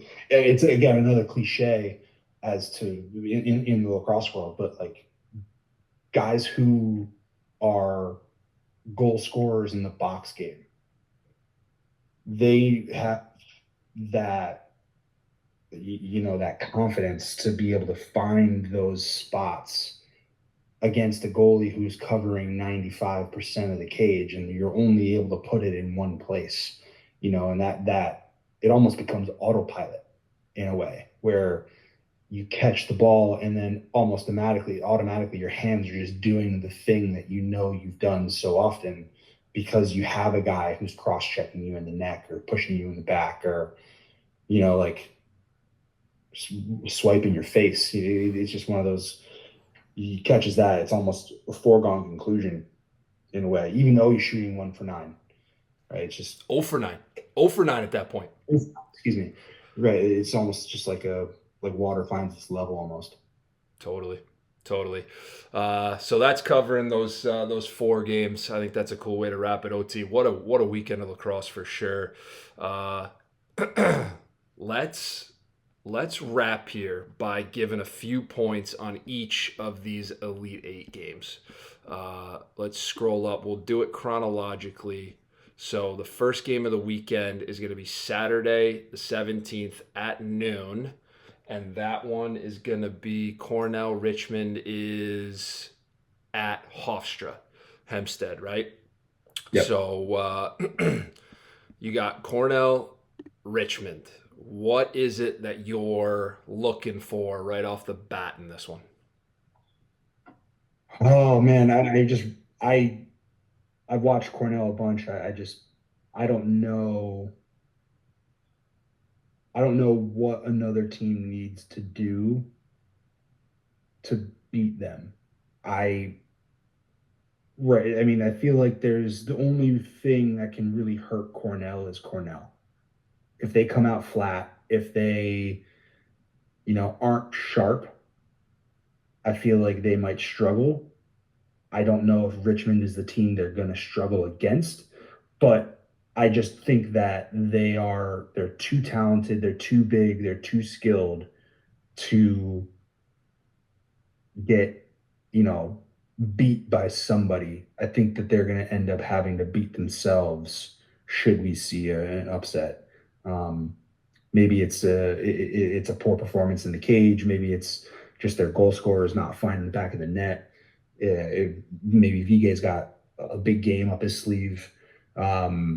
He's going to need it. He's going to need it. He's going to need it. He's going to need to steal a ton, and I think he's going to have to, make this game a 18-20 save game in order for them to be in it. Yeah, totally. I'm right there with you. I think, and this is interesting, Nothing Near Post listener, shout out to Needs from the Lou. He actually sent me a full document of his breakdown of each game. So I'm looking at that as we're talking here. But one thing that I find interesting, Richmond's the number 2 scoring defense in the country, right? Just did a great job shutting down Owen Duffy and Petramala. Not shutting down, but keeping them in check. They now get to try to do the same thing against the law firm of Kirst, Goldstein, and Long, which is no easy feat. This is another, even though the number 2 scoring defense in the country, Richmond A10, Cornell number 1 seed overall, this is a David against Goliath. And I think we all love a good underdog story. It's one of those things where, I don't know, we're just as humans drawn to it. But this is absolutely going to be one of those scenarios. And for Richmond to win, I agree with you. Vigay, he needs to have a great day. But I think Richmond needs to control the pace. And they're capable of doing that. And they showed it when they lost to Cornell at home at Robins Stadium 11-10 earlier this year. You just have to control the pace. Now, will Cornell score 11 again? They're averaging over 16 goals a game, or right around 16, and that's tough to hold the team 5 goals under their average. But it's you have to control the pace. You can't just defend against this Cornell offense. Syracuse moves the ball really well. Harvard moves the ball really well. Notre Dame moves the ball really well. I don't think I've seen anybody on offense move the ball as crisply and cleanly and smartly as Cornell moves the ball. It's poetry in motion. I think that they're also going to, in order to control the tempo of the game, I agree with you. I think they're going to have an answer for Cascadin at the faceoff X. Yep. He was dominant against Princeton in the Ivy League final. I think he had a really good game again this past weekend. I just think it's going to be tough sledding if Richmond's playing defense every single possession in order to then control the pace of the game. They're going to have an answer at the faceoff X. Maybe it's throwing a pole there, double polling, and forcing reverse exits to then 10-manning. Trying to find ways to just generate a couple extra possessions in those areas. But I don't know if the recipe is there for the controlling tempo.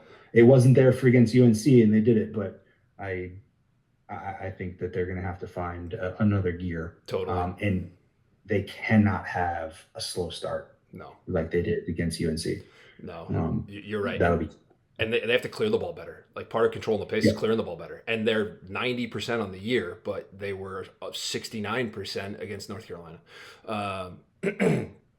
Coach Bolkin's really high on Richmond's faceoff guy, Rd1. 9 for 21 against Wambach this past weekend. And he's got Cascadin where he's got to now deal with it again. And that's not going to be easy. I actually... and maybe this isn't a hot take, and now that I think about it, it's not. Richmond is better on defense than Cornell is on defense. Cornell is better on offense than Richmond is on offense. Cornell is better at the faceoff X. I like what Wyatt Nuss is doing in net for the Big Red, the lefty out of Miami or Boca or something like that. Tampa. Excuse me, he's out of Tampa. Florida. Sorry, Wyatt. Recruited him to BU. He was one of my favorites in that class, but. I think VU's probably having a better year. So a lot of things are evenly matched, but I'm really high on this Cornell offense. If Richmond wins the game, they got to control the pace. So certainly something to watch. Do you put the big lefty Dunham on Kirst, or do you put Hunter Smith, the guy who covered Owen Duffy at X? Do you put him on Kirst? That's probably what they'll do. But certainly gonna be interesting. Do you like left on left, or do you like right on like a reverse handed? Like what is your theory there? We don't have to get too off track. But it's different coaches are very opinionated about this defensively. Totally. I would probably, but there's people who have like preference. Sure. I would probably revert to like who just matches up better. That would be my first, right? And if it's left on left, so be it. Because the guy's good in the V-hold, or he's good with his footwork and his positioning, all that kind. If Dunham's the better dude, then put Dunham on him and he can go left on left. There is an advantage to the V-hold on the lefty because you can leave your feet behind with your stick in front and almost hug him. I know there was a lot of talk actually in the ACC when Brendan O'Neill was at Duke about finding a left-handed defenseman that could just hug Brendan O'Neill with the V-hold and just sort of figure out how to slow him down. Obviously, you don't slow down one of the best players in the world, but contain him a little bit. So, but I think if I were to have to choose, I'm probably a right on left type of guy.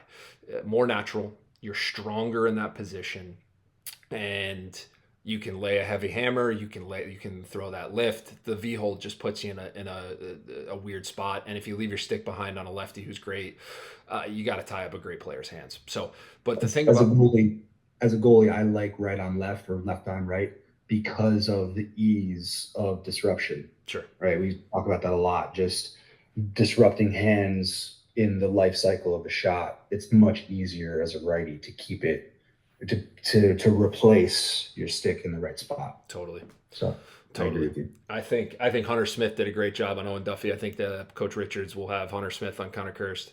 The issue is Colin. You said Connor. Excuse Be me. careful. Excuse me. CJ.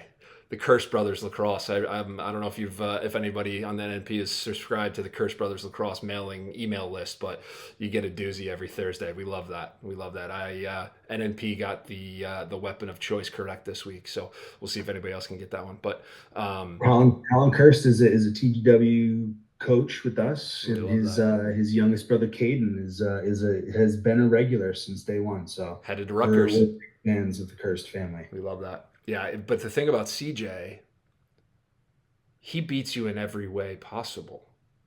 Left-handed, right-handed, with the ball, without the ball, down the alley, from the low wing. Like, he does it in every way.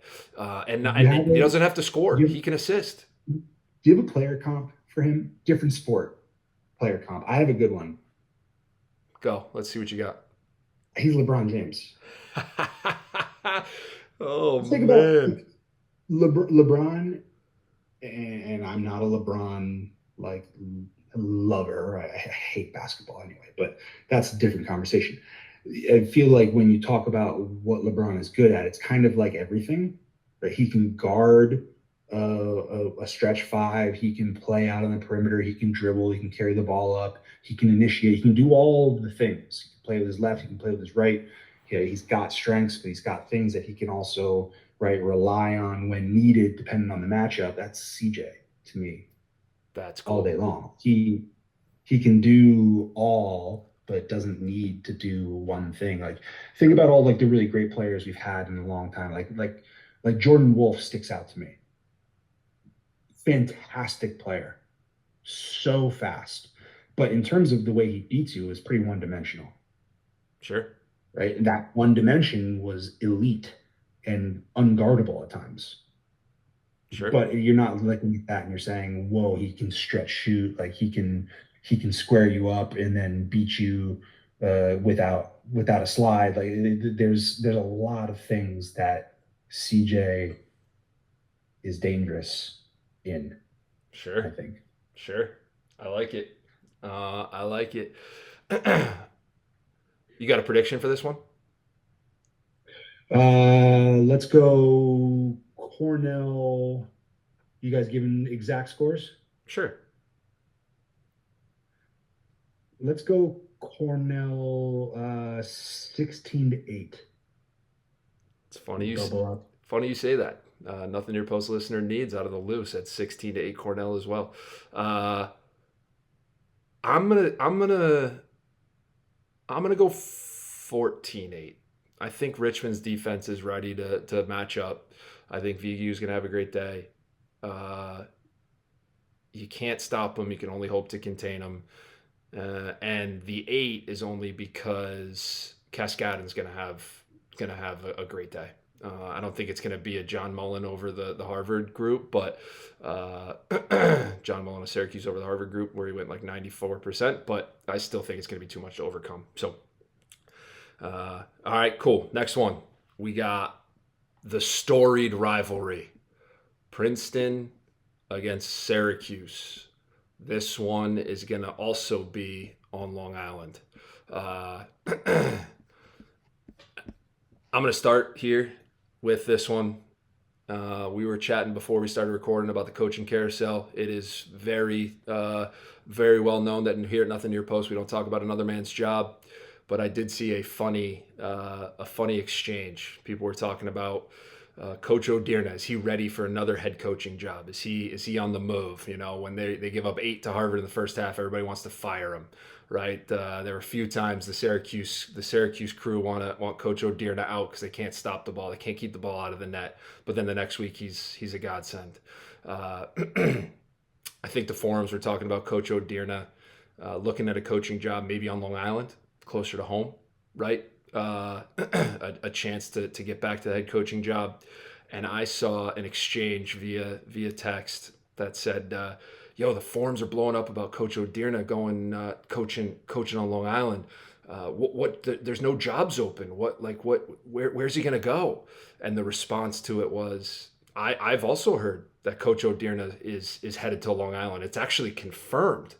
And the response to that was, holy shit, where? Stony Brook? Hofstra? Like, where's he? LIU? Like, where's he going to go coach? Confirmed. He's going to Hofstra. And the guy lost his mind. He's like, oh my God, are you kidding me? Coach Sharps goes, yeah, he's playing Princeton in Hempstead this weekend. Confirmed. He's going to Long Island. And I just absolutely could not get over that exchange. Absolutely incredible troll work by that. But yeah, we don't talk about another man's job. Coach O'Dearna is in Hempstead, New York, with the Syracuse Orange to take on Princeton. A storied rivalry, Syracuse-Princeton.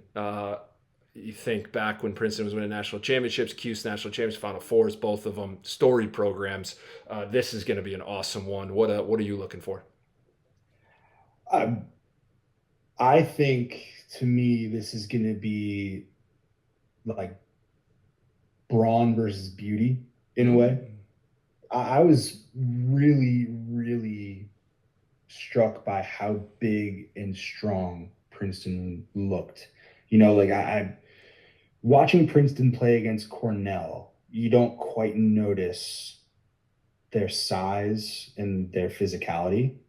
Watching them play Towson, obviously Towson is a much smaller team, but you don't quite get the sense of it until you see how big they are all over the field. Everybody on that Princeton roster is big and mean and just physical everywhere. I think Syracuse is going to have their hands full with the physicality, but I think Princeton is going to have their hands full with Syracuse's skill. So it's kind of pick your poison in my mind. Are you going to take the skill and the really precise passing and the seventh in the country man up at 50%, or are you gonna take a Princeton team that's honestly, I think, bigger, faster, and stronger? I'm leaning right now towards Princeton, but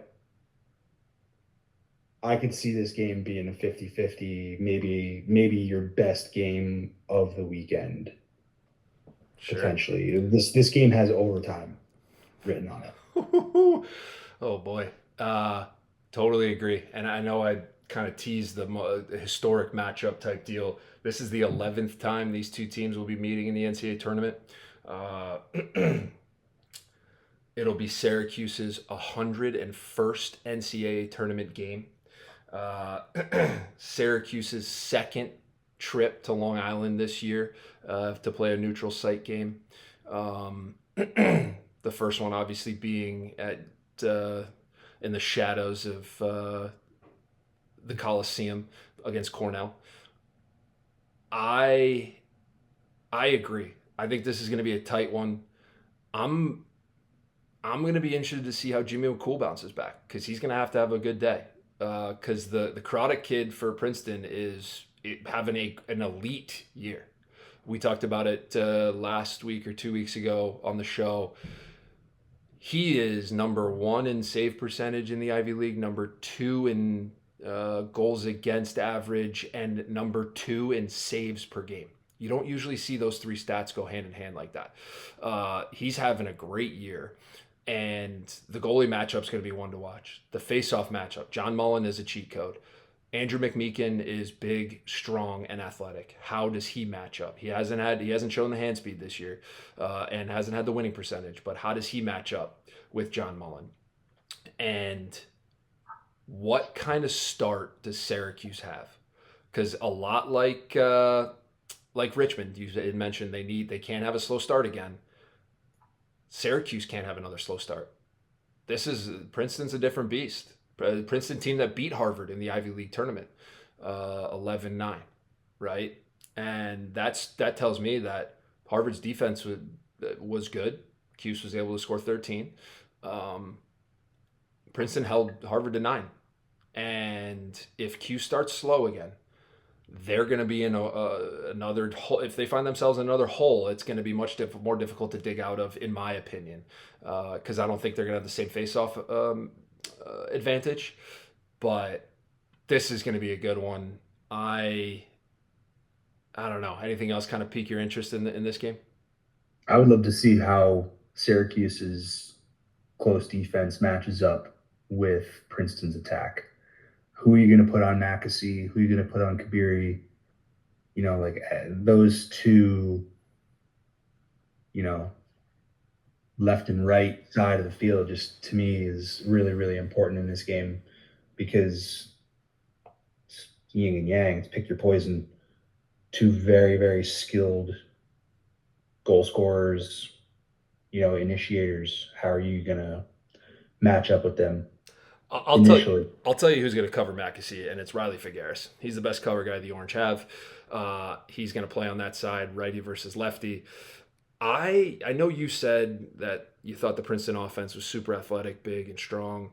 I'm not blown away by Kabiri and Burns's foot speed in general, athleticism. I think they get it done in other ways, which I think actually plays into Syracuse's favor a little bit. I'm not a Billy Dwan hater, but he doesn't cover well in space. And if he doesn't have to, he can play Colin Burns.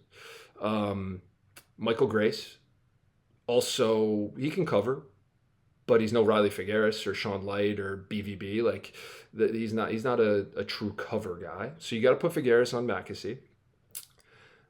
And with those other two not being, in my opinion, overly athletic, I don't think the matchup problem is as bad. And I could be eating my words here on Sunday night or Saturday afternoon. And I agree with you. It's going to be really interesting to see how that Syracuse defense matches up. Now, Princeton's got a stable of midfielders. And how does the short stick D-midi group line up there?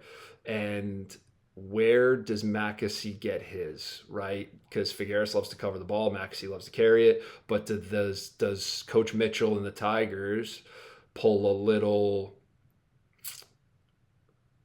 Coach Wojcik, Coach Corrigan, put BVB in off-ball scenarios and then short approaches? Like, how do they play that game a little bit with Figueres? It's gonna be a chess match. There's no doubt about it. The NNP official bracket has Syracuse advancing. I think that was my heart. I'm with you. I think my head. I think Princeton's might be too much, but I don't know. I'm with you. 1-goal game, whatever the spread is, take the guy that's got the plus money. I think this is going to be a great lacrosse game. I agree with you. I have a hot take for you. I don't think goalie stats play that much into the final outcome of the game. Yes, goalies have a definite, effect on the outcome. Great goalie play instills confidence in those around you, and everybody else lifts their game when they know that they have somebody that they can be confident in around you. But that, to me, isn't reflected in stats. Like McCool having a 5-save game against Harvard, to me, isn't as, I'm not putting a ton of pressure on Jimmy McCool myself, to have a fantastic game. In order for Syracuse to win. If he does, great. And I'm sure they're going to end up being in a better chance to have a W at the end of the day. I just don't think that in the goalie position in general, and this is obviously a great generality, a vast generality, you're going to be somewhere between 45 and 55% for your entire career. To put the onus on a guy making the difference between half of a save more a game, I don't think is necessarily, not all the time, sometimes this is true, but I don't think that that's necessarily making or breaking a game as much as people think. Right? Yes, the game is won in the margins, in the inches all around us. Right? But to me, to say that you are hoping that a guy who's probably going to be 50%, right, is going to do his part, and win us this game when it's a 50-50 venture, no matter what, to me, just it's misplaced focus in a way. And I'm speaking, I think, a lot to coaches, not necessarily the fan, where you think about those locker rooms or those offices after games, and you're like, man, if we had just had one more stop. Like, I agree with you, for sure. But what are we asking for? Sure. Sure. What's FIOC this year? 64%? Yeah, he's had a great year. Right, it's one of the highest save percentages we've had in quite a long time, and he's very deserving of being first-team All-American. But having a first-team All-American didn't really do them any favors against Notre Dame in the first round. So, I'm not putting a huge onus on McCool to be great. If he's himself and he's there making Princeton's lives just a little bit more difficult, then that's enough. Sure. Couple things I'll wrap this one up with, which I think are interesting. Syracuse and Princeton have met, let me get this right, I believe it's 31 times they've met. So I said they've met 11 times in the NCAA tournament. This will be the 31st meeting between Princeton. When was the last time you played in the NCAA tournament? When's the last time they played in the NCAA tournament? Yeah. 2003. And it was a quarterfinal game. But they've met 11 times. First time since 2003. 31st meeting. The Orange lead the all-time series 21-9. And Syracuse has won 5 straight over the Tigers in their last 5. So numbers and records are against the Tigers and in the Orange's favor. But I'm worried that the Cuse had to empty the tank to get past the quarterfinal in the Crimson, and we get a little bit of hangover, right? And I know this is no time for that, but there was an emotional toll that was taken and drained to win that game 13-12 in overtime. And Princeton had a I wouldn't say relatively easy. I'll say an easier time with their quarterfinal matchup. So certainly something to look at. 5 straight. I know the Tigers are talking about that. So gonna be a hell of a game in Hempstead. Next one. All right. Are you doing predictions? Oh yeah, predictions. Go ahead. I like Princeton. Give me the Tigers. 14-13 double overtime. Double OT, love that. For all you gamblers out there, bet the overtime. I'm with you. I'm gonna go 1 goal less. I'm gonna go Princeton 14-12 regulation, and the only reason it's a 2-goal game is because they get an empty netter as Syracuse is chasing late in the game because Princeton gets the ball coming out of a timeout up 13-12. I know that goes against my official bracket, but I think the Tigers are destined for Final Four weekend. Vibes. Yeah. Next up, that's the wrong tab. Next up, we got Penn State, Notre Dame as we go late into the night here. Penn State, Notre Dame, Navy Marine Corps Stadium. Notre Dame coming off their win against Ohio State. Penn State coming off of their win against Colgate.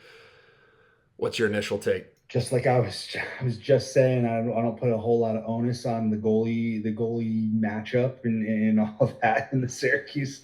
I think Frassian has to show up. I don't think he's had a really good season. I think he struggled throughout the year.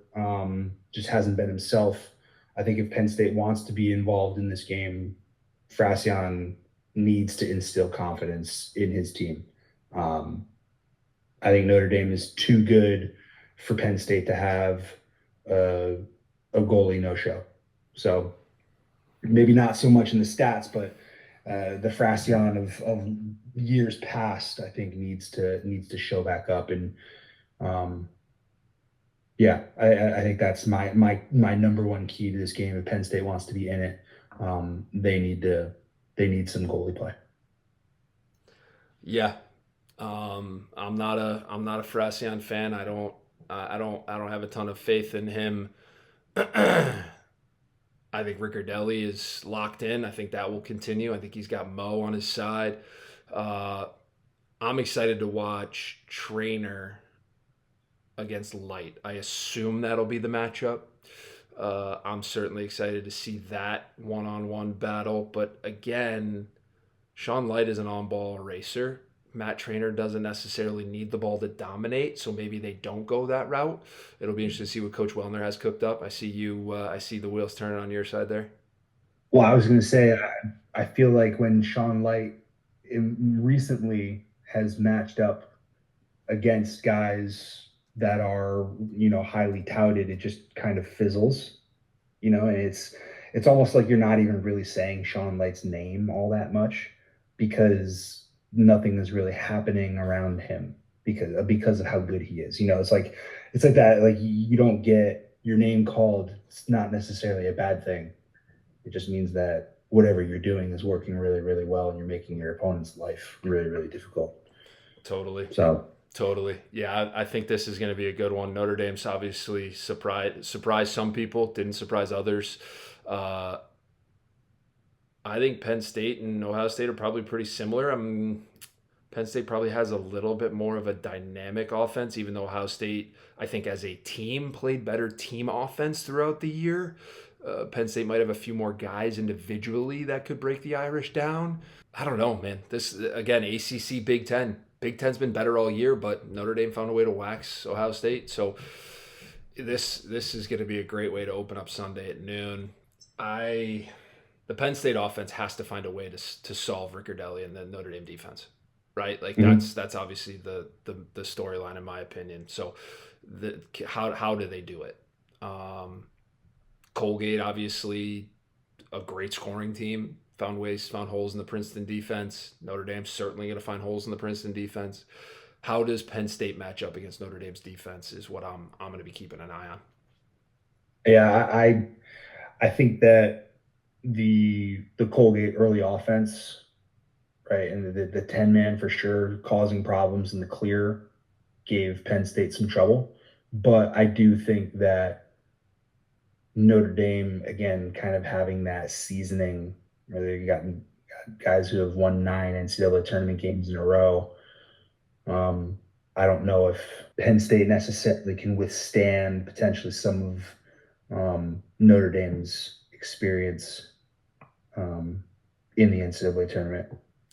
I don't know. The Penn State has played in some big NCAA tournament games here in the last 2 or 3 years. I just don't think that Notre Dame is going to be prime, is going to give a stinker, or is going to put a stinker out there and let Penn State kind of into this game. I have Notre Dame here big. Big. Last time the two teams met, 2024, 8-7 Penn State victory in South Bend. Uh, I might take the under in this one. Penn State's defense is good enough. Notre Dame's defense is clearly ready. And I might take the under in this one and see a defensive battle. I might see another 10-9 game, 10-8 game, 10-7 game, 11-8 game, something along those lines. But yeah, there was something different about Notre Dame, and maybe they wanted a little. They've got a little chip on their shoulder. I mean, Kavanaugh plays with a chip. There's no doubt about it, and he is the heart and soul of that team. And if your leader is playing that way and playing with that type of mentality, it it ripples. It ripples through the team. So I agree with you. I think if we're gonna go prediction wise, I'm gonna take Notre Dame 11-8. I have Notre Dame 13-5. I think that this game, 13-5, it's one of those games where the score doesn't sound terrible, but on paper it doesn't sound terrible on paper, but on film, it's just not all that close throughout. Sure. Give me the Sure. Fighting Irish. Yeah, and I mean, I'll take the Fighting Irish. Better in goal, better at the faceoff X.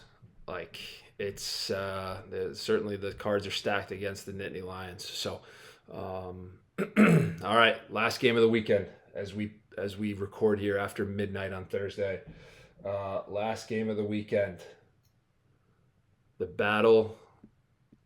Can we call it the Battle of Maryland? No, because we got the District of Columbia. We'll call it the Battle of the Mid-Atlantic. Maryland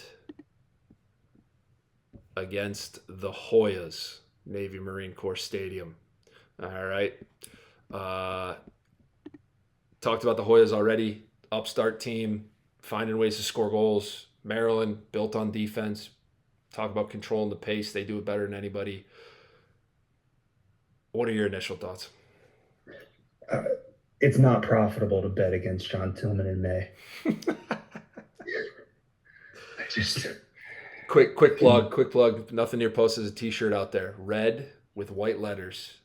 February, March, April, Tillman. And it's got the Maryland flag underneath it. You can find it find the link on the Twitter page. Nothing Near Post at 9 And shameless plug. We beat Maryland 9-3 in the NCAA tournament in 2012 to win the national championship. So I have experience against Coach Tillman in the NCAA tournament. But looking at his track record, looking at how well his teams are playing, ramping up through the end of April and into the month of May, it's really, really difficult to find a reason why I think that they would drop this game. Georgetown's offense is humming. I think they're playing really, really well. They're playing together. Right? You kind of saw that in their resilience against Duke. But I don't think that Maryland matches. I don't think Georgetown matches up well against Maryland. I think Logan McNaney is one of the best goalies to have ever played in the college game, given his stature, given his size, given like his whole style of play. He is so cool to watch. I nerd out watching McNaney play just because of how it's unorthodox how consistent and calm and like poised he is, and it's kind of like an oxymoron. Like he's not unorthodox as a goalie. He's pretty by the book. He doesn't do anything super flashy. He doesn't do anything totally out of character. He catches almost everything. Like his footwork is immaculate. Like I just think of a goalie like him on a defense like Maryland's. I just don't see a way that Georgetown's offense, which has been very opportunistic over the last couple games here, I just don't see that continuing. And I very well could be wrong. I have a lot of respect for Maryland and Coach Bernhardt's defense and obviously McNaney in the cage. I think he's spectacular and can be in the conversation for first team All-American any year. Yeah, I think the things that jump out to me is how do the defenses match up with against the offenses, right? Obviously, Georgetown scored a ton of goals. You look at Aiden Carroll and Fulton Bayman. Will Schaller probably going to cover Aiden Carroll. Who's the second defenseman for Maryland is the kid, the Annapolis Hawks kid, Larkin, right? He probably covers Bayman, Fulton Bayman. I'm fired up to watch that because I think Georgetown's offense is humming. Coach Tills with a week of prep is like Bill Belichick. They're gonna be ready. And then defensively, I think Georgetown's stout. I think they're really good. And Maryland's offense has been a little Jekyll and Hyde, a little up and down. Which Spanos are we going to see? Are we going to see Thanos, or is Ty Banks going to be able to limit him? Daniel Kelly needs others to be effective. Can the Maryland midfield, the Binghamton kid, Shit, his name escapes me. I got it right here. Can Matthew Keegan, does he earn the pole or does somebody else earn the pole? Can he win a matchup and get Daniel Kelly free? Because Keegan's left-handed, Daniel Kelly's left-handed. They run some of that pairs action on the left side.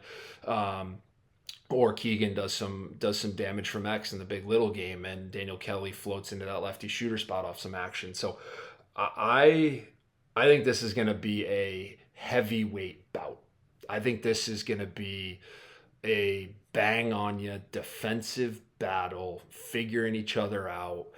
I'm predicting a low scoring game, and I'm actually, and I know it's not profitable, but it makes for good radio. I think the Hoyas match up really well here. I think they match up really well. I think they're strong defensively. You saw what Ohio State, a team that shares the rock really well, was able to do against the Maryland defense in the Big Ten championship game. I know it's not good to bet against Tillman in May. I know McNaney is awesome in net. I know their defense is strong with Schaller and I mean, even their short stick D middies are dudes, right? You've got the Bowdoin transfer who's playing well, Zach Gorno at short stick D midi. I'm not willing to give up on the Hoyas in the way that they've had this offensive explosion with Coach Hogan and Goat Yoga on the National Mall. The face-off X will be interesting. I think Georgetown finds a way. Everyone's keyed in on Aiden Carroll down the stretch. Everyone's keyed in on Fulton Bateman down the stretch, and they continue to find ways to throw the ball in the net. The thing that scares me, in tight games, you need your special teams to be great. And I think Georgetown's man-down defense is awesome. Their man-up offense, I tweeted this last week, they should just run their 6-on-6 stuff. They should just let Fulton Bateman and Aiden Carroll dodge on extra man. Because they're... Have the scout team run Maryland's man-up. Seriously. Give those boys a shot. Yeah. Why not? Why not let Aiden Carroll dodge against Maryland's 5-man down defense? You're operating at just over 20%, I think, on extra man if you're the Georgetown Hoyas this year, and you're still scoring 17. I know it's crazy, but give it a shot, right? Give it a shot. So that's the only thing that scares, not the only thing. That's the biggest thing that scares me in a tight game. I'm going to take the Georgetown Hoyas 9-8 in a thriller to end the weekend. Ooh. Do we know what the line is for this game? Does the No Near Pipe show have Vegas lines as a readily available thing on the show? We can let's pull them up real quick. Do you guys talk about them consistently? Yeah. Because this to me, this screams Maryland win but Georgetown cover. I love where your head's at. Shout out. I agree with you. I think that this is going to be a tight game. Maryland is favored by 3 goals. Yeah, that's kind of what I was assuming. This to me, I think that this is Maryland 9-7. I agree with you. I think it's going to be a tight game. I think it's going to be a very well schemed game on the defensive end. I think the offenses are going to have a tough time scoring. I think Anderson Moore is very, very talented.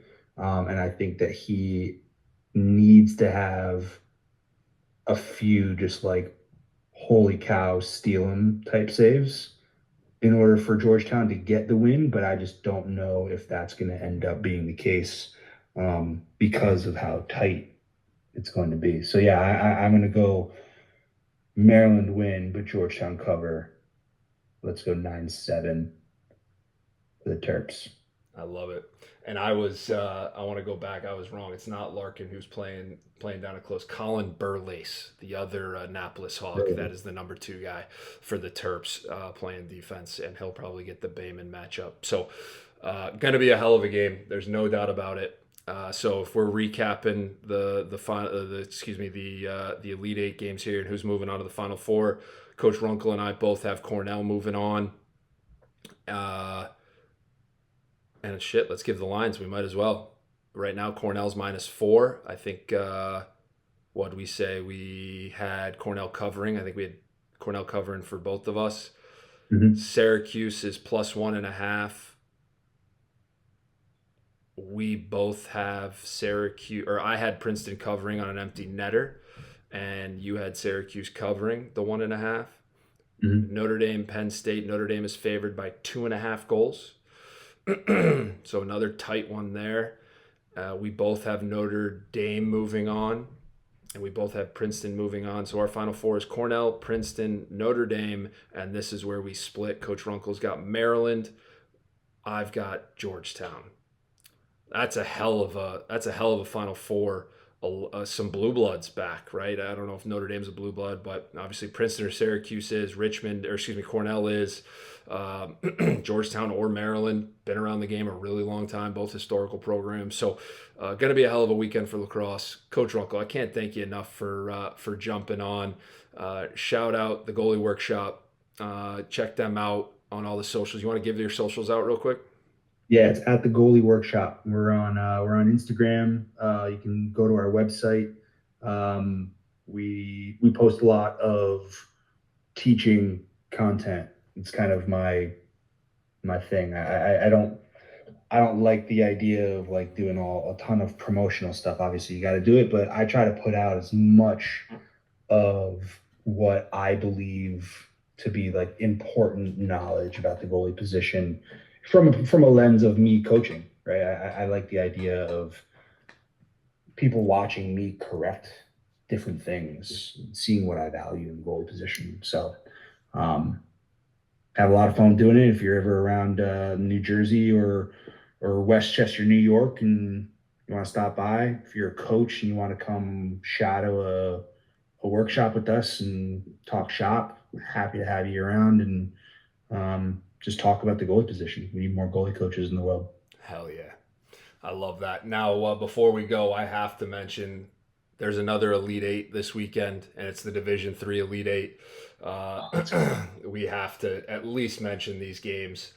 You've got the RIT pod, so both of these games are being played at RIT. You got RIT against Cortland and Dickinson against RPI, and then you've got the Tufts pod, Tufts against Gettysburg, and Christopher Newport against Bowdoin.